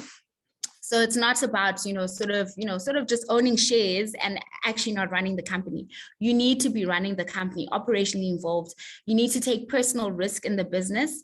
It needs to be a long-term commitment. So I think the DTIC, which is the government department that administers this incentive, is definitely very sensitive to things like fronting. So, you know, they're not wanting to just, you know, people do share transactions and actually, you know, the Black people aren't running the business. So that's really important. You know, it's very focused on the manufacturing sector. You know, that's the strong focus. But although they will, you know, if you see the key focus areas there, there's also oil and gas, mineral beneficiation, chemicals, plastics, pharmaceuticals, etc. Now, the qualifying costs, what will the government be paying you back for? They'll be paying you back for any plant, machinery, and equipment costs, factory buildings, as well as commercial vehicles. They will also contribute towards that. Again, it's important that, you know, you apply before the time that you actually start investing. The other incentive in this category is the Agro Processing Support Scheme. I'm not sure how many of you are in this industry on the call, but again, this is wanting to stimulate investment by agro processors in South Africa. Some of the requirements are obviously you need to be expanding or starting an agro processing operation. And this is basically any post-harvest activity. So it's not for primary agriculture. So it's once the stuff comes out of the ground, you know, maybe you need to clean it, sort it, grade it, etc. Then that is when this incentive comes into play. It focuses on 5 subsectors. So there's food and beverage, value addition and processing, furniture manufacturing, fiber processing, feed production, and fertilizer production. So these all fall under agro processing. It is, again, a cost reimbursable grant. It offers 20 to 30% to a cap of 20 million Rand. And you need to look at a 2-year investment period. So, you know, what are you going to be spending in the next 2 years in, you know, whether it's on machinery, whether it's buildings, etc. And those are the things that you would claim for. Now, you need to be level 4 BE for the scheme. And another very sort of unique requirement for the scheme is that you need to be able to demonstrate that at least 50% of the inputs of the processing will be sourced from South African suppliers, and specifically at least 30% of the inputs will be sourced from Black South African suppliers. And I think that's where a lot of companies struggle. You know, I think, you know, there's definitely not enough Black South African suppliers in the agro space, and therefore it makes this requirement quite difficult to meet. Now that concludes the capital incentive grants, and then I'm going to look at an infrastructure grant that is available. There's actually 2 of them. So the first one is the critical infrastructure program.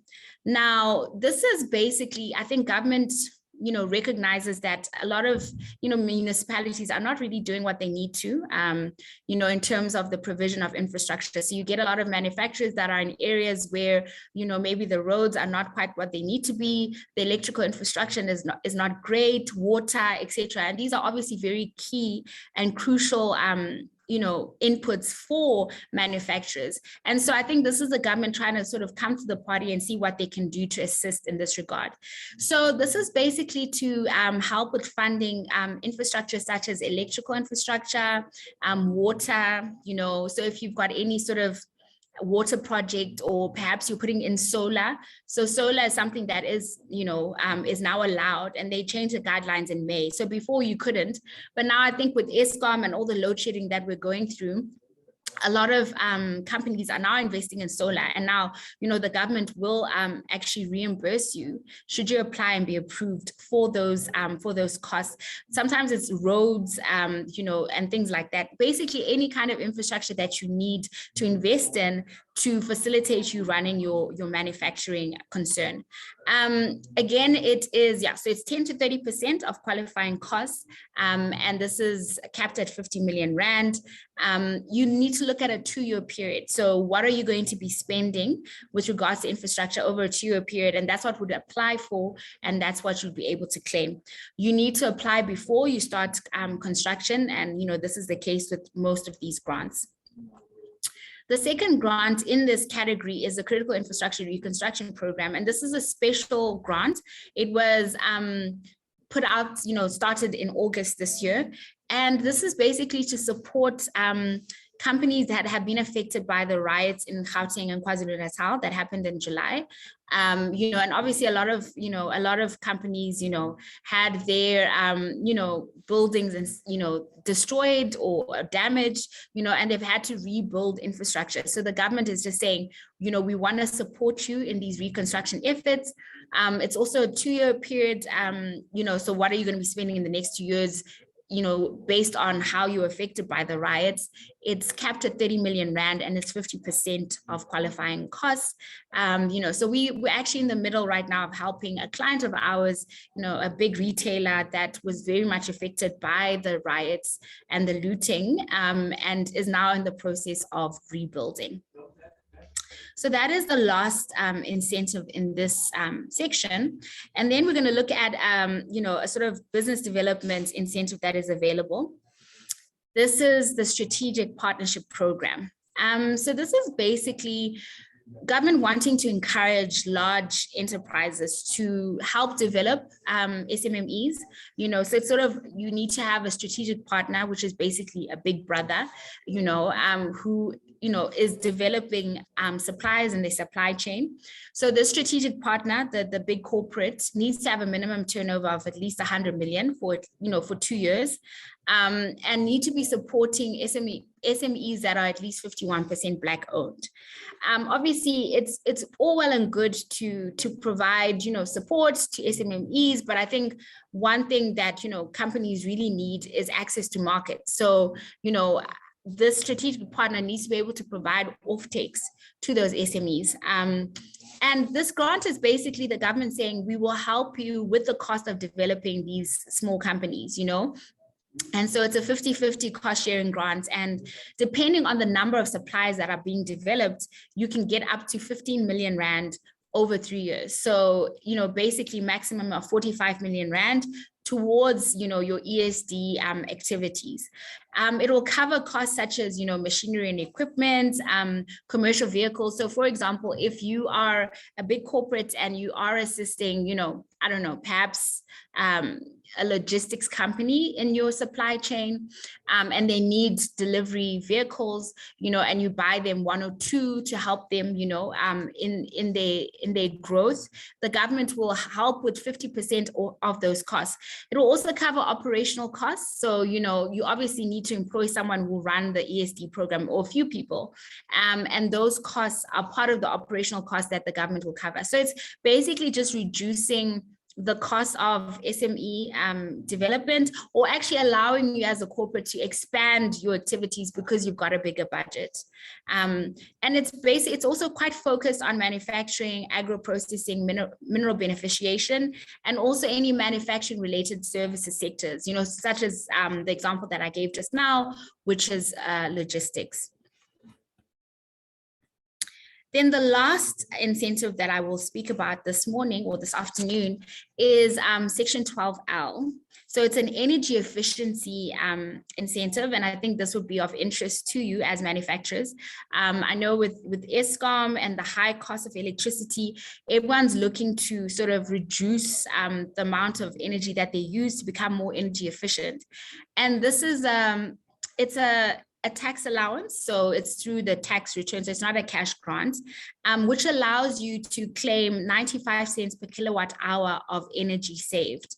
The nice thing about this incentive is that you can look retrospectively, so what happens is that you need to get a baseline, so baseline energy usage, and you will need to have that signed off by a SANIS accredited measurement and verification body. So COVID Advisory is SANIS accredited. So what we do is we'll go to a client and we will sort of understand, have they made any behavioral changes? Have they invested in any capex to reduce their energy usage? And we will sort of assess if there's enough of an incentive to be able to apply for, and then we will put together the baseline report, which needs to be submitted to SENEDI. SENEDI is a South African Energy Development Institute, and they actually then sign off on the baseline report. So you establish a baseline, and then you also then have to do a performance assessment report where you sort of say, okay, in the year, the tax year of assessment, we've managed to save this many kilowatt hours. Again, SENEDI will sign off on that and give you a certificate that you can then use to claim that allowance in your tax return. So yes, it's been around since November 2013. So companies can actually go back and open tax returns from previous years. You don't have to have invested anything specific to save energy, even behavioral changes, that result in more energy efficiency, you would be able to then apply for that as well. They are looking to stop the incentive in December. Well, the sunset clause is December 2022, but it's likely that this incentive will be extended, especially I think at this time where energy usage is critical. Yeah, so that is Section 12L. And then that sort of brings me to the end of my presentation. Warwick, I don't know how I'm doing for time. I don't know if there's any questions, if I can take any questions, if people have questions. Otherwise. Yeah, your timing is almost spot on. And I say, if there is one question, let's leave it open to one question. Okay, yeah, okay. There, I see my timing is pretty good. Connie, there's a question in the comments, if you can see it there, which seems like a good way to wrap things up, if you will, and then I'll take it from you. Can I hang on, that question may not have been directed to you. Yes, but that's okay. If anyone has any questions, my contact details are on the screen, so please reach out. But thank you so much, Warwick. Thank you for this great event, and thank you for the opportunity. Absolutely, and thank you for sharing that great advice and just unpacking what all the options are. Thank you so much. And that almost draws a close to the event that we've had today. And from my side, thank you to the JCCI, to the team there for inviting me to host this event. And a big shout out to the lady behind the entire event, Bernadette, who started us off today. And I'd like to hand back over to Bernadette for closing thoughts and to wrap up the event. Thank you so much, Warwick. Yes, now we reach the end of this amazing event. As we all agree, the content and the information has really been so informative and valuable. We just like to thank our guest speakers, Sean Tiernissen, our president, Duncan Bonnet, our vice president, Trudy Hartzenberg, Davy Root, Connie Mashaba, our vice president, Vangai Blake, Warwick Kearns for your excellent facilitation and excellence. That's the word I can just, excellence and professionalism. Thank you, Warwick. And we just like to also encourage businesses. If you don't have an export strategy as part of your export plan, it's quite important. And I would just like to briefly go through some of the plans that JCCI has for 2022 and beyond. JCCI will be hosting several international events with the High Commissioner, the ambassador from the different countries will be presenting the bilateral trade and investment opportunities, and will give members an opportunity to engage in the international arena, form partnerships, appoint distributors. So it will give members that opportunity as well. And then we will be, JCCI will be embarking on phase 2 of our Global Export Accelerator. On the success of phase 1, our model will now be implemented at all the ASEC chambers within the next few weeks. And through this process, we will be taking SMEs and doing a mentorship. We'll cover product development, sales management, financial management, all topics relating to businesses and making them sustainable.